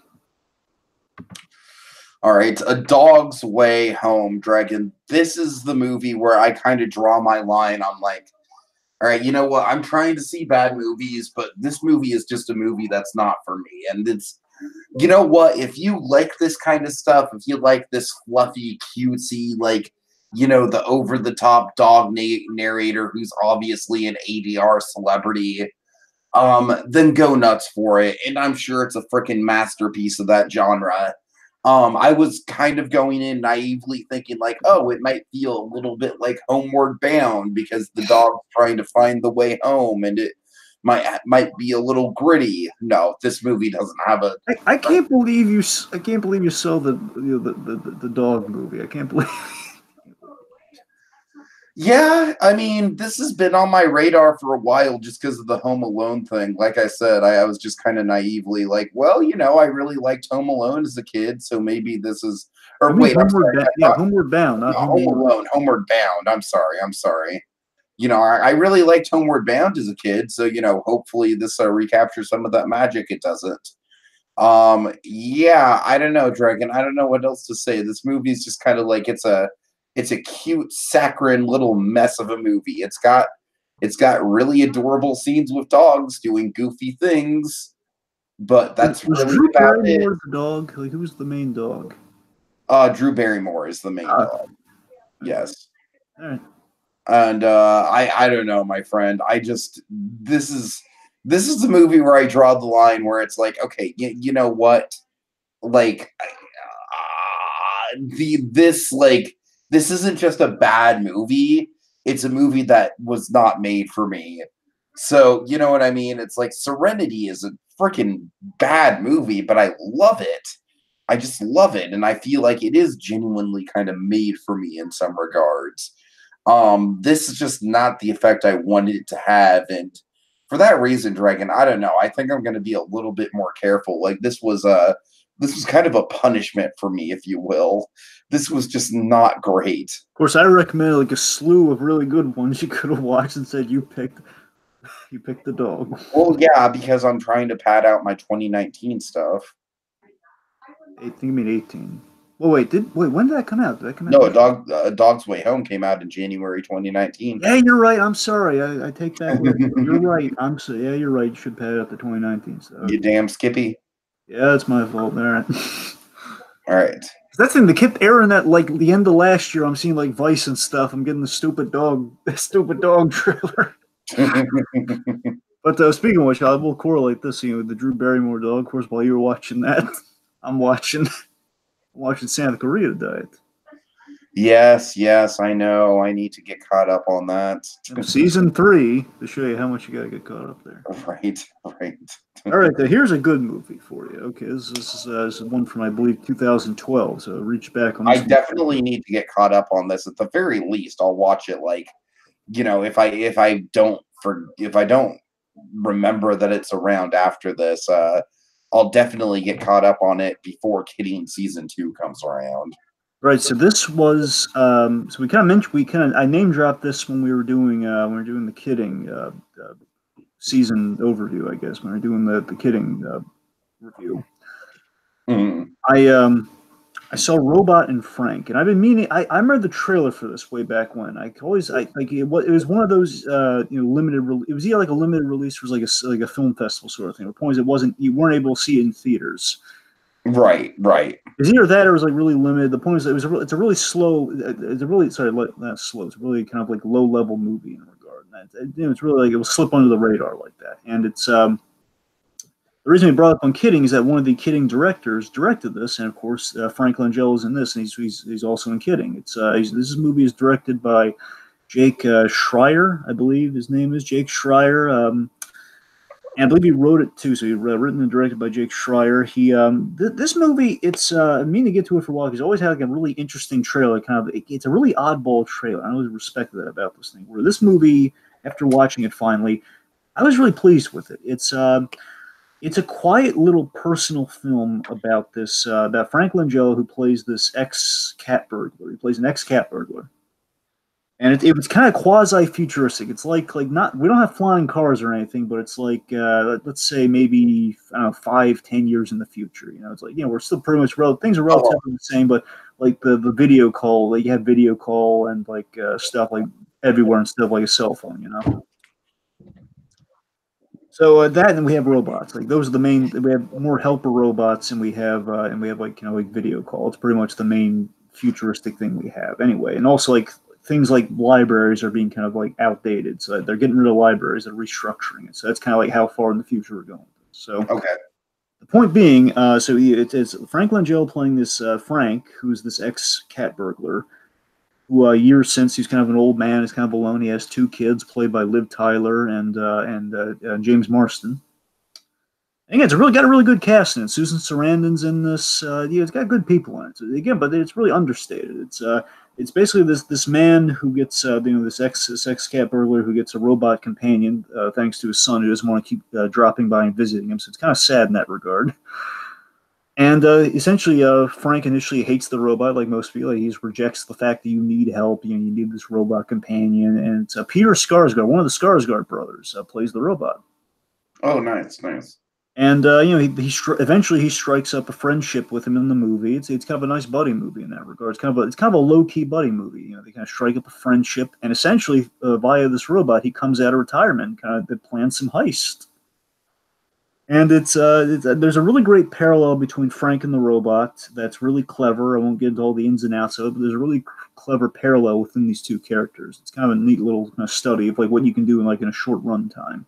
Movie's like an hour, I guess, hour and a half, maybe hour like 25 minutes. I guess I'll put it this way: the ending is really fitting. That's the best way I can phrase it. It has a really fitting ending. It just feels just right. It's like not spectacular. It's not like whammo blammo. It's like, man, there's something really nice, and you feel something with this ending. It just feels really fitting, and like it feels just right for what this piece is. And Langella, his performance is also really great. Like, again, I still think Seb Pickles is probably the best thing he's done, but this is really good too. Yeah. I recommend it for like a low key sort of movie. I think it's if you're looking in the market for that, something that feels like a neat little small character piece. I think Robot and Frank's for you, especially you, Tig. I think you'd really like Robot and Frank. I definitely need to catch up on it, man. All right. Okay. Right, last movie on my list, Dragon. This was the same director as The Beach Bum, and I just needed to get a sense of it. And yeah, it kind of lives up to that.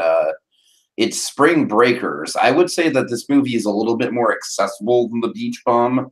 It's got a little bit more of a story to it, whereas The Beach Bum is literally just Matthew McConaughey, just like, all right, I'm just wandering around, I'm smoking lots of weed, and it's really fun, and this is just how I shoot a movie now, and forget becoming a major actor, winning any Oscars or anything, man. These movies are the shit. I digress. Spring Breakers actually kind of feels like it has a point to it.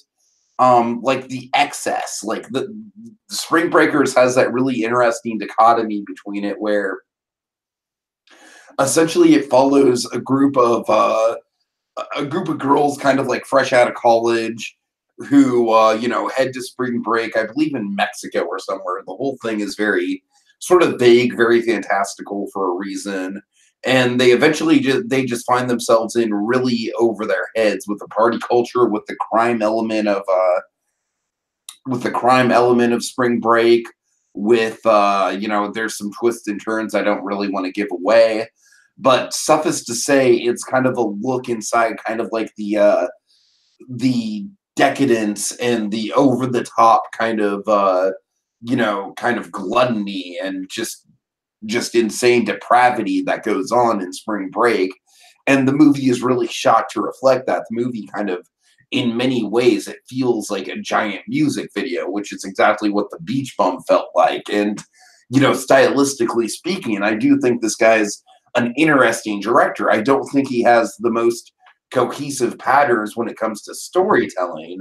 But I think visually and from an editing point of view, he's very interesting, and he's definitely someone I'd like to see stick around. I am compelled to see more from him. And suffice to say, I do think that Franco had a very interesting lead turning supporting performance as a character only known as Alien. And this is a fun character track, and it really is. And it's Franco just he's kind of shady and dark though, Dragon. That's the thing. It's a fun character, but there's still Doesn't he have like cornrows or something? Something like that. Yeah. Yeah. Yeah, I mean, there's still like an air of menace to him. You know what I mean? It's still Franco being goofy Franco. But I don't know. It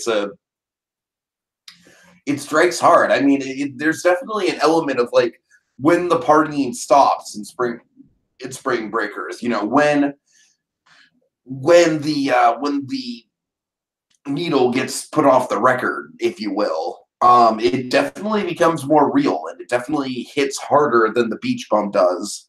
Because, like I said, the beach bum, like it's at a certain point in the second act of the beach bum, it like kind of tries to have a story. Like Matthew McConaughey's like, well, I guess I got to go to rehab, or else I'm not going to inherit my dead wife's fortune. But he goes to rehab, and then he gets broken out by Zac Efron, of all people. And then by the end of the movie, he just gets his dead wife's fortune anyways, and there's absolutely no repercussions for breaking out of the rehab to begin with. So that's very mixed. At least with Spring Breakers, it's like when they go for the drama and when they go for the kind of the dark comedy and the real repercussions of what this decadent lifestyle brings out in you, they hit out of the park. Donovan would like to add in regards to the stuff that the movie has going for it and hotness. A lot of emojis with like heart eyes and everything. I gotta admit, so I've not seen the movie, but I've seen a few things from the movie. At least I've heard of it before. I've seen a little bit from it. I admit, the three ladies are easy on the eyes. I'll give them that. They are. Vanessa Hudgens, she's. Yep. Vanessa Hudgens also has this interesting kind of role in the movie where she's a religious girl, and so she's in it more for like the spiritual discovery of it all and kind of the human connection, and that kind of plays against the visuals of the drugs and the debauchery that goes on.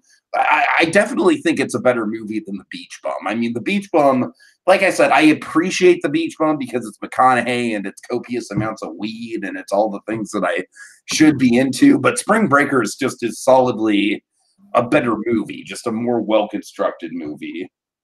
All right. And Dragon, why don't you? I think that's where we hit the last of my stuff. So why don't you rapid fire through the last of your catch-up material? All right. And just for the record, I'll be right back. I'm going to step out for a couple minutes and see about the state of things over here. So just don't call on me for anything. Just kind of rapid fire, okay? All right. I'll let you know when I'm back. All right, folks. Let me hit you with some really good stuff. So here's one of the best ones that I saw in regard to the catch-up stuff. This was really good. Matinee. I've been waiting to see this one for a while now, and just by happenstance, I think it was either on Netflix or it was on like one of the networks. Basically, I was able to like Stars or something. I don't know. I was finally able to watch this. It's a Joe Dante movie that features John Goodman. It's called Matinee. Matinee is really good. It's this. It's kind of a wonderful, because I remember I was watching this. I was watching the Dick Miller things. This kind of correlates to something we've been covering. Where I watched the that guy Dick Miller thing. And as did Tiki. Well, I told Tiki about that, and he watched it anyway. So in that, it kind of covers Dick Miller's cameo Matinee. I've always wanted to see Matinee, and I was finally able to get the chance to it. And what essentially that movie is that it's a wonderful kind of passion film for Joe Dante. It reflects him in his early life. Like the main kid in the movie essentially is Joe Dante, like a kid who reads Fangoria, like a kid who's in love with the monster movies, and just kind of movies on the whole, but specifically B movies. Like the whole movie is a love letter to the B movie culture. That's really what it is. It's about kind of the old monster movies, like like a giant. Like the whole movie is centered around John Goodman plays. John Goodman plays John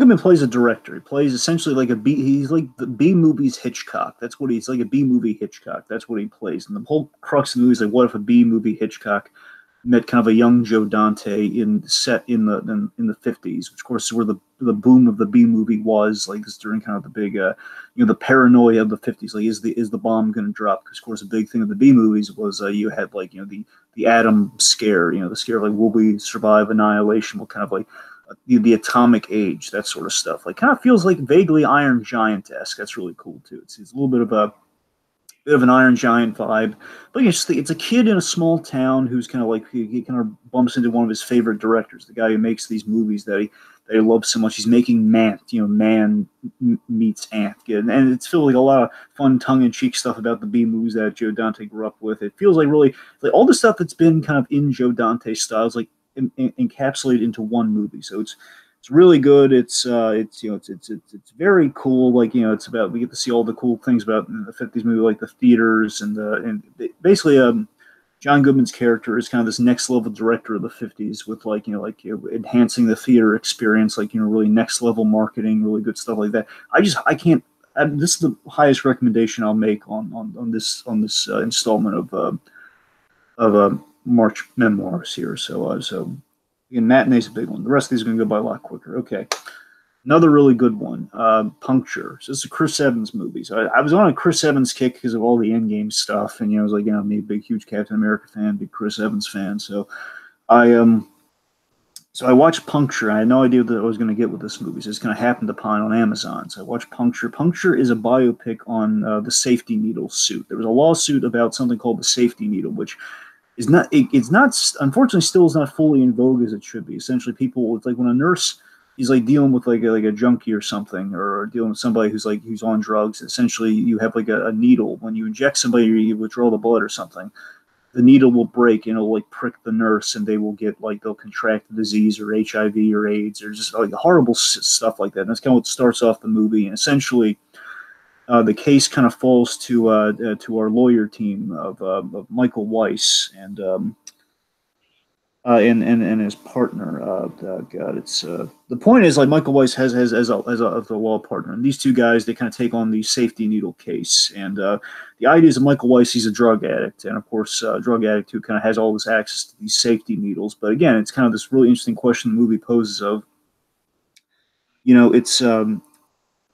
it's like an addiction driving a noble cause, which is really interesting. And again, they're kind of both linked by needles in that regard. Something really neat is that the co-star of the movie, the other law partner that works with Chris Evans' character, the more kind of straight and narrow guy, he's brothers with the director, and the two of them co-directed the film. So it's Mark and Adam Kazan. They directed this. So neat stuff there. The point of the movie is it's kind of a wonderful, kind of unprecedented surprise. It's a really compelling drama. I'd recommend this one too. Okay, beyond that, okay, here's a good one. Here's Too Funny to Fail: The Rise and Fall of the Dana Carvey Show. This was on Hulu. This is a really good documentary. Probably for me, probably the funnest documentary I happened upon during this month. Okay, I'm back. All right, so I'm on Too Funny to Fail. So Too Funny to Fail. It's to keep it simple. It's a really interesting, funny documentary on the doomed Dana Carvey show, which only lasted 8 episodes. It was. Yes, you told me about this. I've been meaning to check it out. It sounds interesting. This to me was the best documentary of this month for me. I had a lot of fun with this. It's not long either. I think it's like an hour and 30 minutes, maybe an hour 35 if you count the credits. But it's point being this. I recommend this. It's like the situation is this: like, what if Mr. Show, like a Showtime, like an HBO type show, which was the Dana Carvey show? What if that was on ABC? That's the doom of the show. So it's like that. That's kind of what the kiss of death is for the most part. It's like the censorship nightmares and like the production of that. And you get to see the beginnings of all the careers of the people who played on that show, which includes Steve Carell, who got a start on this show. You have you have Steve Carell, you got Stephen Colbert, you have Robert Schmeigel, you got you have, of course, Dana Carvey as well. So they're all really this is like Dana Carvey after SNL. Like the first thing he does after SNL is this show, and it's like what a guy does after that big success. There's a lot of really interesting stuff going on here. A lot of clever ideas. It's presented really funny. It's a bunch of funny guys being interviewed about their greatest failures. The movie's kind of an anatomy of a failure documentary. It's really clever. It walks you through a bunch. So kind of like The People versus George Lucas in a way. It's kind of like that meets a bit of maybe a bit of Death of Superman Lives, just in Uh-huh. concept, but it's mostly because this did happen, and it's Anatomy of a Failure. So yes, yeah. Okay. And there's like they show you a lot of sketches from the Dana Carvey show. Like, of course, I won't spoil all of them for you. I think some are going to be a good surprise for you. My favorite is Germans who say nice things, and it's basically Steve Carell and Dana Carvey just screaming really nice things in German. Oh, Like, that haircut makes you look very nice, like something like that. You're not getting older, you're getting better. It's hysterical. So the point, I highly recommend this for you, Tiki, and for anyone. Okay, here's one. Greetings from Tromaville. This one, to keep it real short and simple, it's an education in the independent kind of, it's about trauma, the trauma films.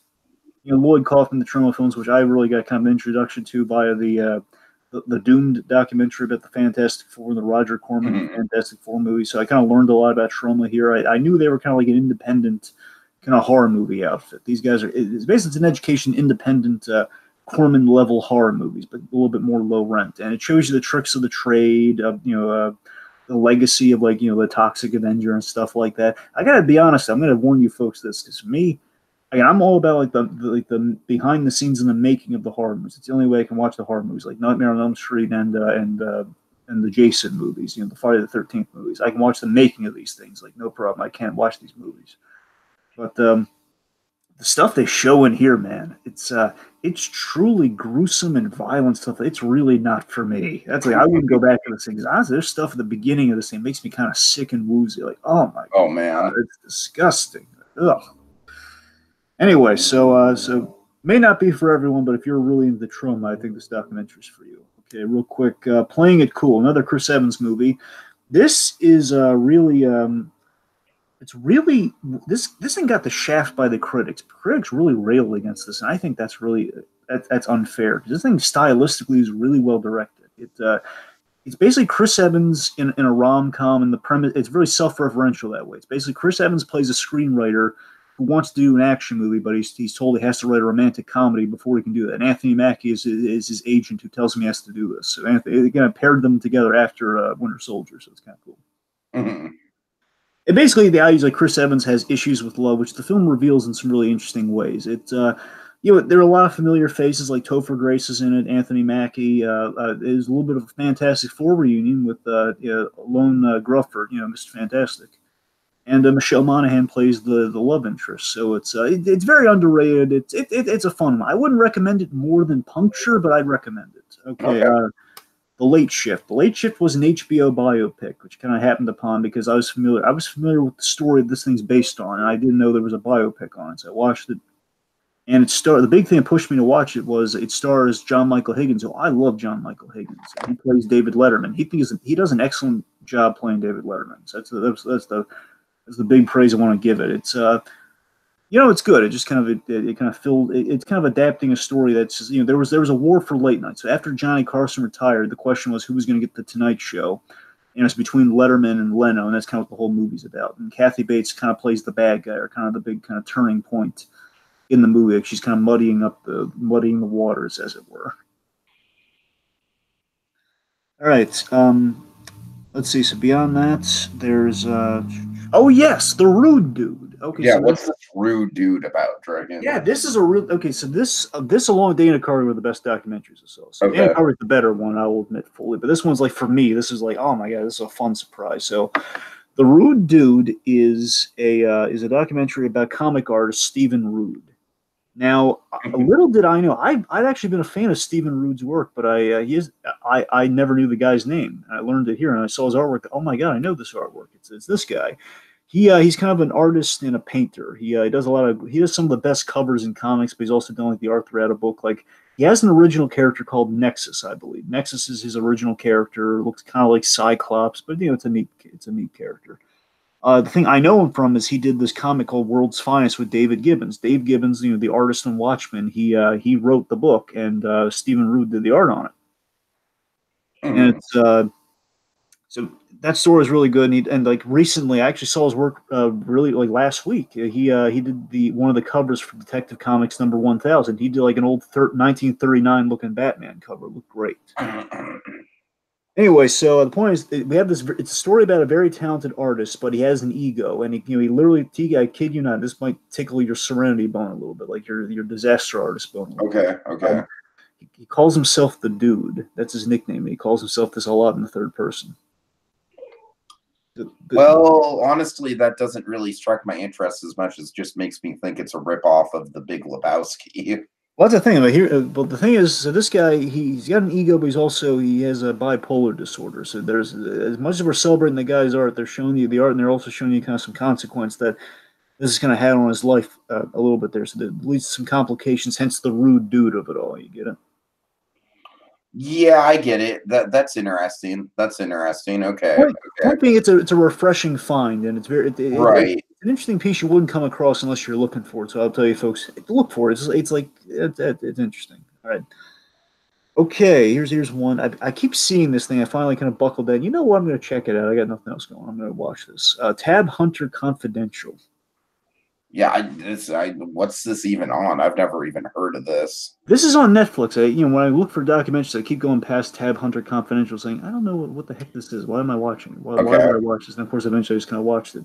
So Tab Hunter Confidential is about the actor Tab Hunter. It's apparently, basically the whole documentary, it's kind of an actor's journey and kind of the career highs and lows of an actor. So this guy was he was a leading man in the 50s heyday of Hollywood.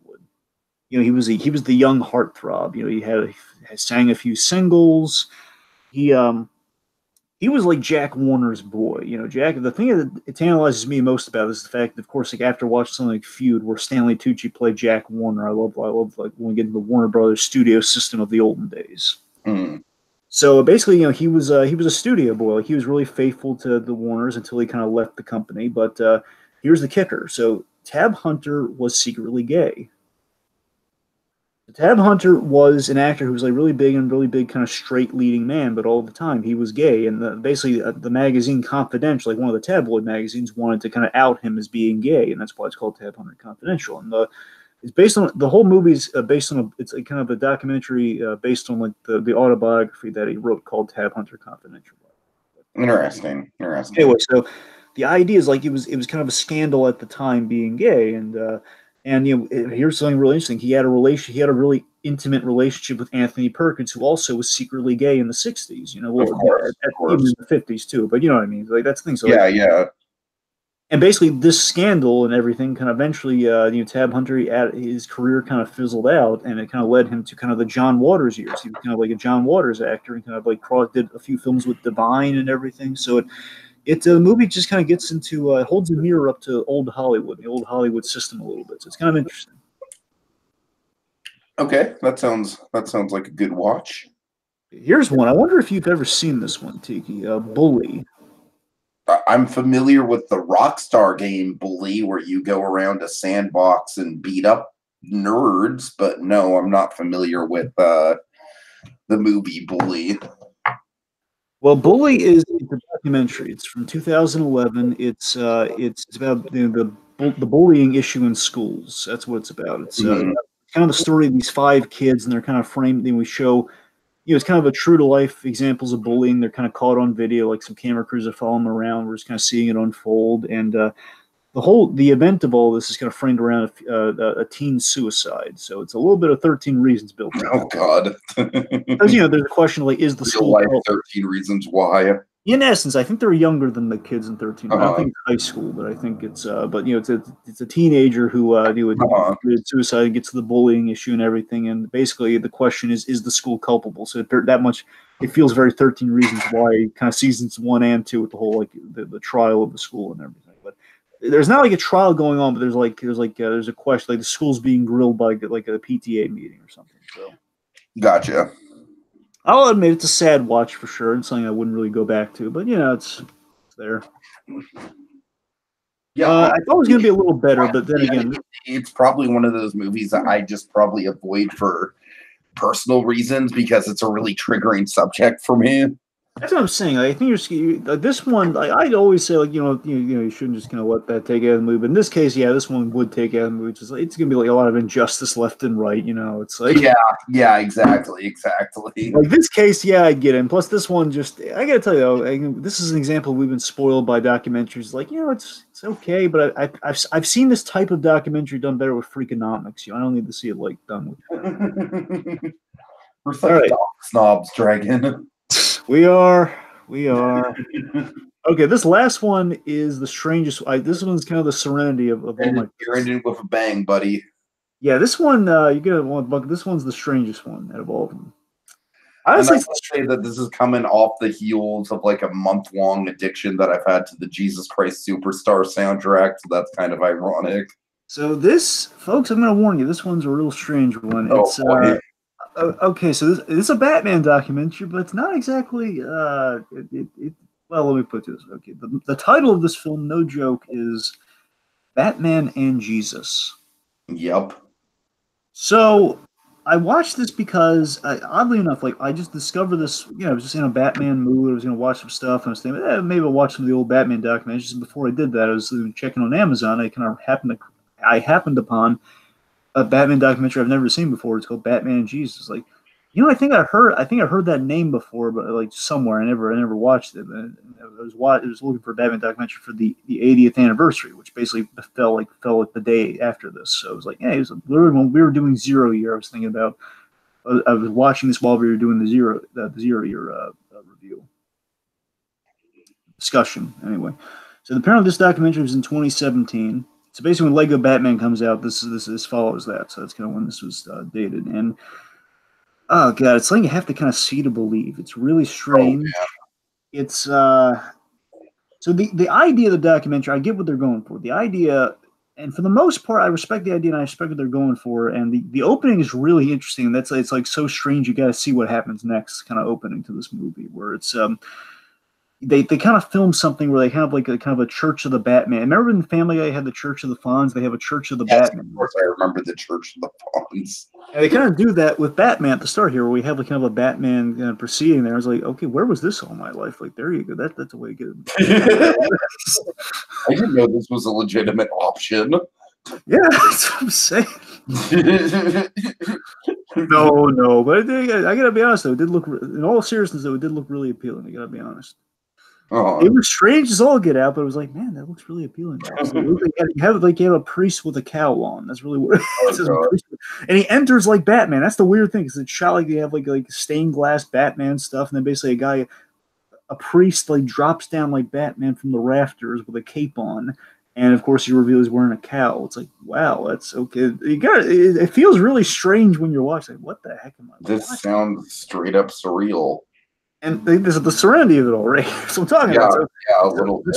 So the straightforward idea they're getting at, and I think for the most part, I think they start off on a great note, but then I think they lose focus here, because what they're going for is the idea that they're paralleling Batman's mythology to Jesus and the religious, kind of the religious, just religion overall, all that stuff. They kind of the Jesus story, as it were. Mm-hmm. And that's interesting. My favorite thing in the movie, the thing I really got out of the movie that I loved most, is that they gather a whole bunch of Bat fans, like guys who know their stuff. And believe me, I can vet this. These guys know their stuff. They do. They're gathered all around the table like a council of Bat fans, essentially. And they're all sitting around. They have like basically it's like these paper shredders, not shredders, but like the paper cutter thing. When you kind of even out like down to like the graph paper, like how much paper you want to cut on it. Like, anyway. They have like all these like comic covers and like these little on construction paper, like these printed out like Batman covers and images, like in Batman the Animated Series, like a poster for the movie, like every comic cover. Basically, what they're trying to do. The director of the movie, who's really strange. The director is in the movie, and he's strange as all get out. He's the strangest thing in the movie. God. Because he's in a costume, and they're doing this thing where they're trying to parallel Batman. It's really strange. It's not working at all for him. It's just really it's just really weird. And this is the most Serenity thing of the whole thing. He's called Introspective Man, and his sidekick Giggly Boy. And Yeah, it sounds pretty silly. As in points, he Yeah, gathers all the. yeah, it sounds pretty damn surreal, So Dragon. I don't really know in kind of a, respond to I don't want to that. be, I don't want to be harsh, but in kind of a crappy lycra costume, they're gathering all the Bat fans like it's a big noble pursuit. I mean, it is a noble pursuit, but he could have approached it more straightforward. And he basically gathers them all, and this is the really cool thing about the whole thing. He gathers all these Bat fans, and he wants them to establish what is canon, as in what is the official literally take everything that's ever in Batman's 78-year history. You guys pick through all of it again. Like you slice up using the paper thing. Like you attach it, you staple it, and you glue it together like this one giant this giant timeline of what your Batman is. Like where does it all happen? Like what counts, what doesn't count, all that sort of stuff. Like the animated series counts, stuff the filmation Batman does not count, all that sort of stuff. Sure, sure. And it leads to some really good debates within the Bat fans. And the whole purpose of this is to show that like religion, you can't just have one canon, but they're explaining this through Batman. So that's the end goal of the whole thing. But it's they botch how that pays off. But basically, all the stuff with the Bat fans is what I really love about the movie, and it kind of visually it's just kind of really bonkers. But it's like, what are they going for here? But a lot of strange moments. Framing device is really is kind of weird. What I really love that they do is that they show the whole canon thing. They show what the official timeline is for Batman to the audience. Like literally, Tiki, I've never seen this done before. They go through every single bit of Batman on a documentary, like this giant timeline. They keep going back and forth, and they do the flip side of it for Jesus Christ. They do the whole thing for the religion, for the Bible, essentially.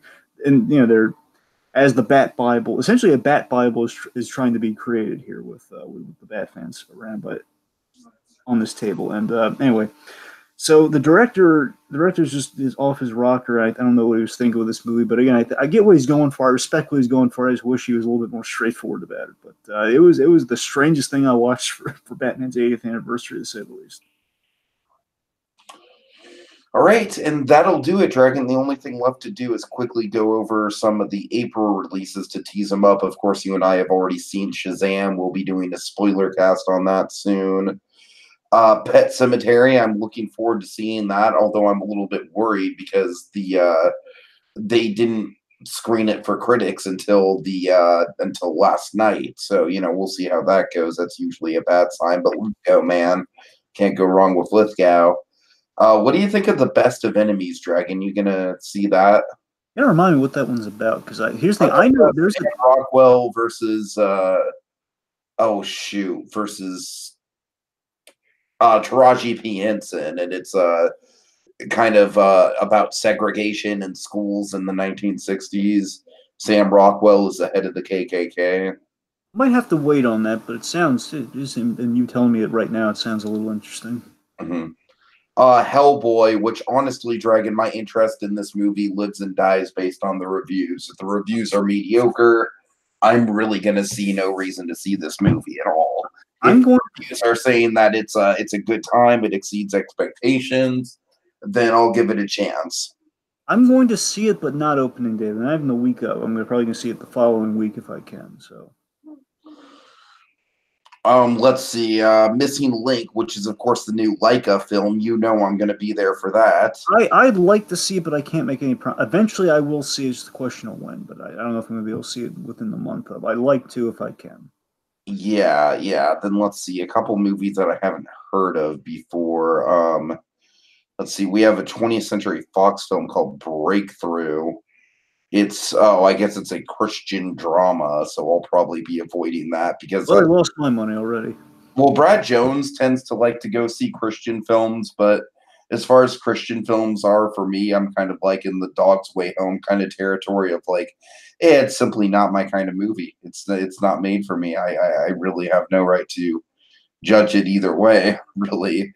Let's see. Little is coming out, and that is, let me see. It's a Universal movie. I just need to. I think it's Tiffany Haddish. Let's see. No. I'm sorry, Regina Hall. It's basically Regina Hall stars as like a stuffy, serious businesswoman boss lady who gets reverted back to her kid self. Oh, Like, I saw the trailer for this. I know about this. yeah, so it's basically like reverse Big as far as I'm concerned. Okay, so I don't know. That one I might see just based on my schedule. It sounds like fun, but it's not something that I'm gonna lose sleep over not being able to see. Earth Day, April 17th, Dragon, gotta see penguins. Oh God. All right. Let's see. The Curse of La Llorona is another one that I'm just gonna kind of have to go based on the reviews. I mean, I'm more likely to see that one even if it gets bad reviews than Hellboy, just because I am a big horror fan. I do like seeing my horror movies in theaters, even if they're lousy, but we'll see how that one goes. Let's see. Anything else under the Silver Lake? That sounds really boring. What's it? Ooh, I see Andrew Garfield. I'm gonna check it out just to make sure. Hold on. Under the Silver Lake is a blah blah blah blah.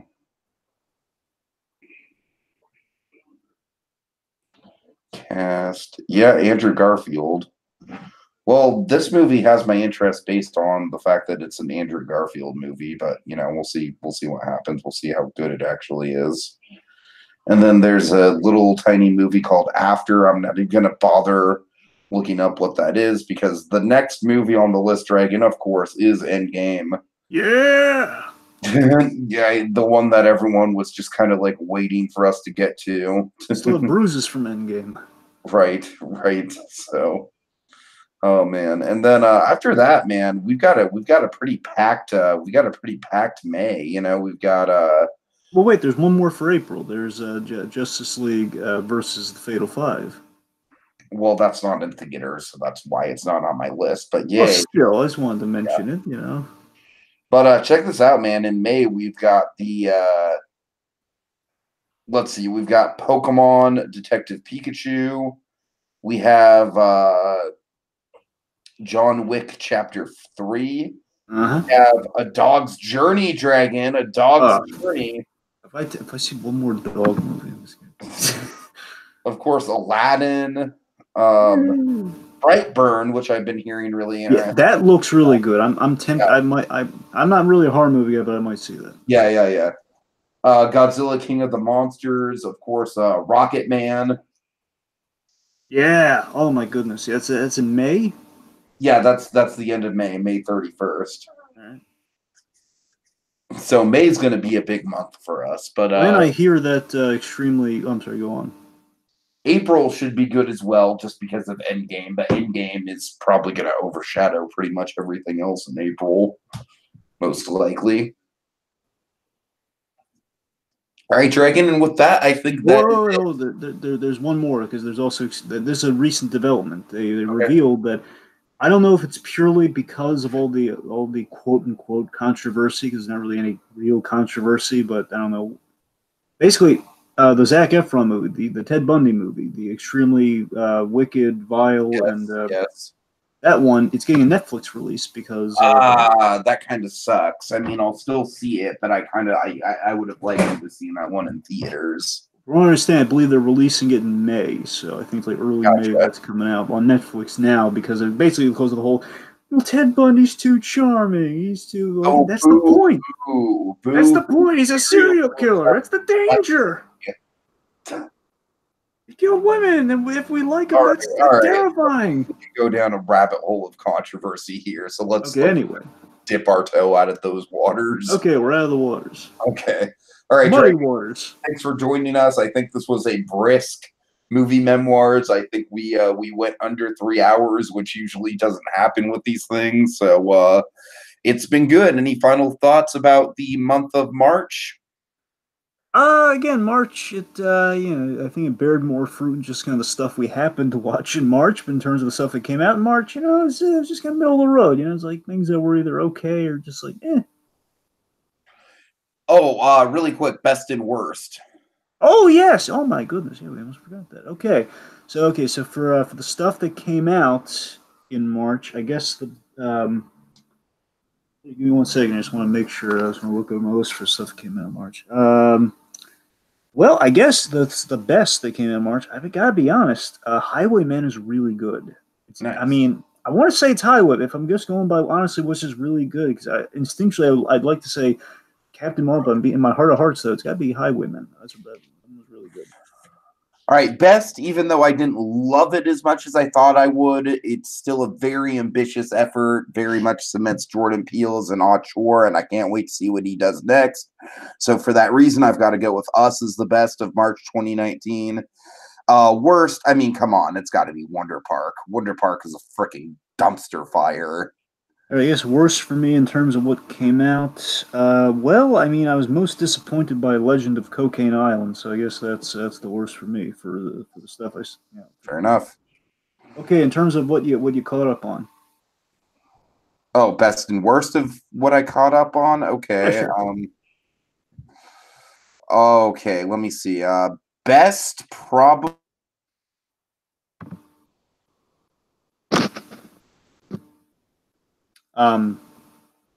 Sorry about that, folks. Let me start us off for best and worst of the catch-up stuff. Oh, okay, there we go. Tiki.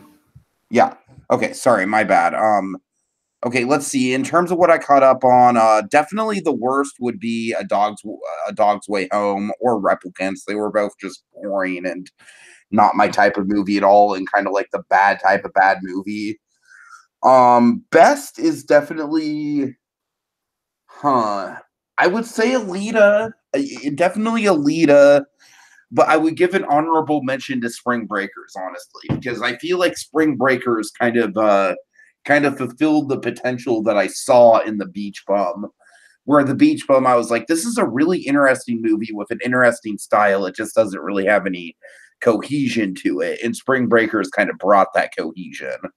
But in terms of movies this year, Alita is definitely the one that I'm really glad that I did catch up on, and that's I would say Alita is probably in my top 5 of the year if I had to rank it all out. So that's definitely the best in terms of catch up.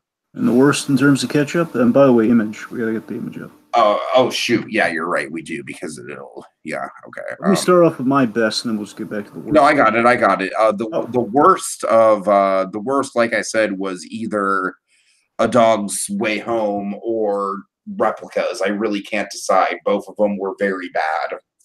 That's fair. And not the fun type of bad, Dragon. I was disappointed in Replicas not being the fun type of bad. Replicas was the boring type of bad. All right, for me, I guess the best catch-up that I had was probably it's probably Matinee. Matinee really, I thought was a really good movie. So it's probably gonna be Matinee, the Joe Dante B movie love letter movie. So that's the best. I guess the worst, just looking at comparatively, because yeah, again, I hit it really good with the catch-up stuff. I guess the worst would have to be, I mean, honestly, it's not. It's between. Look, Tromaville's not my taste, but doesn't make it bad. I think Bully was the one that underwhelmed me most. That sounds fair. So Bully underwhelmed me most. Tromaville's not really my taste, but Bully was the one I expected a little bit more from Bully, and then Batman's just too off the walls to really say that's bad. It's just it's like I don't know. I like where it's coming from. It's just really it's an odd one. Yeah, Bully's probably the disappointing one in that regard. Okay. All right. All righty then. Well, folks, we've waxed on long enough. It's time to put the pen down. Until next time when we return for another fitting chapter in our Movie Memoirs.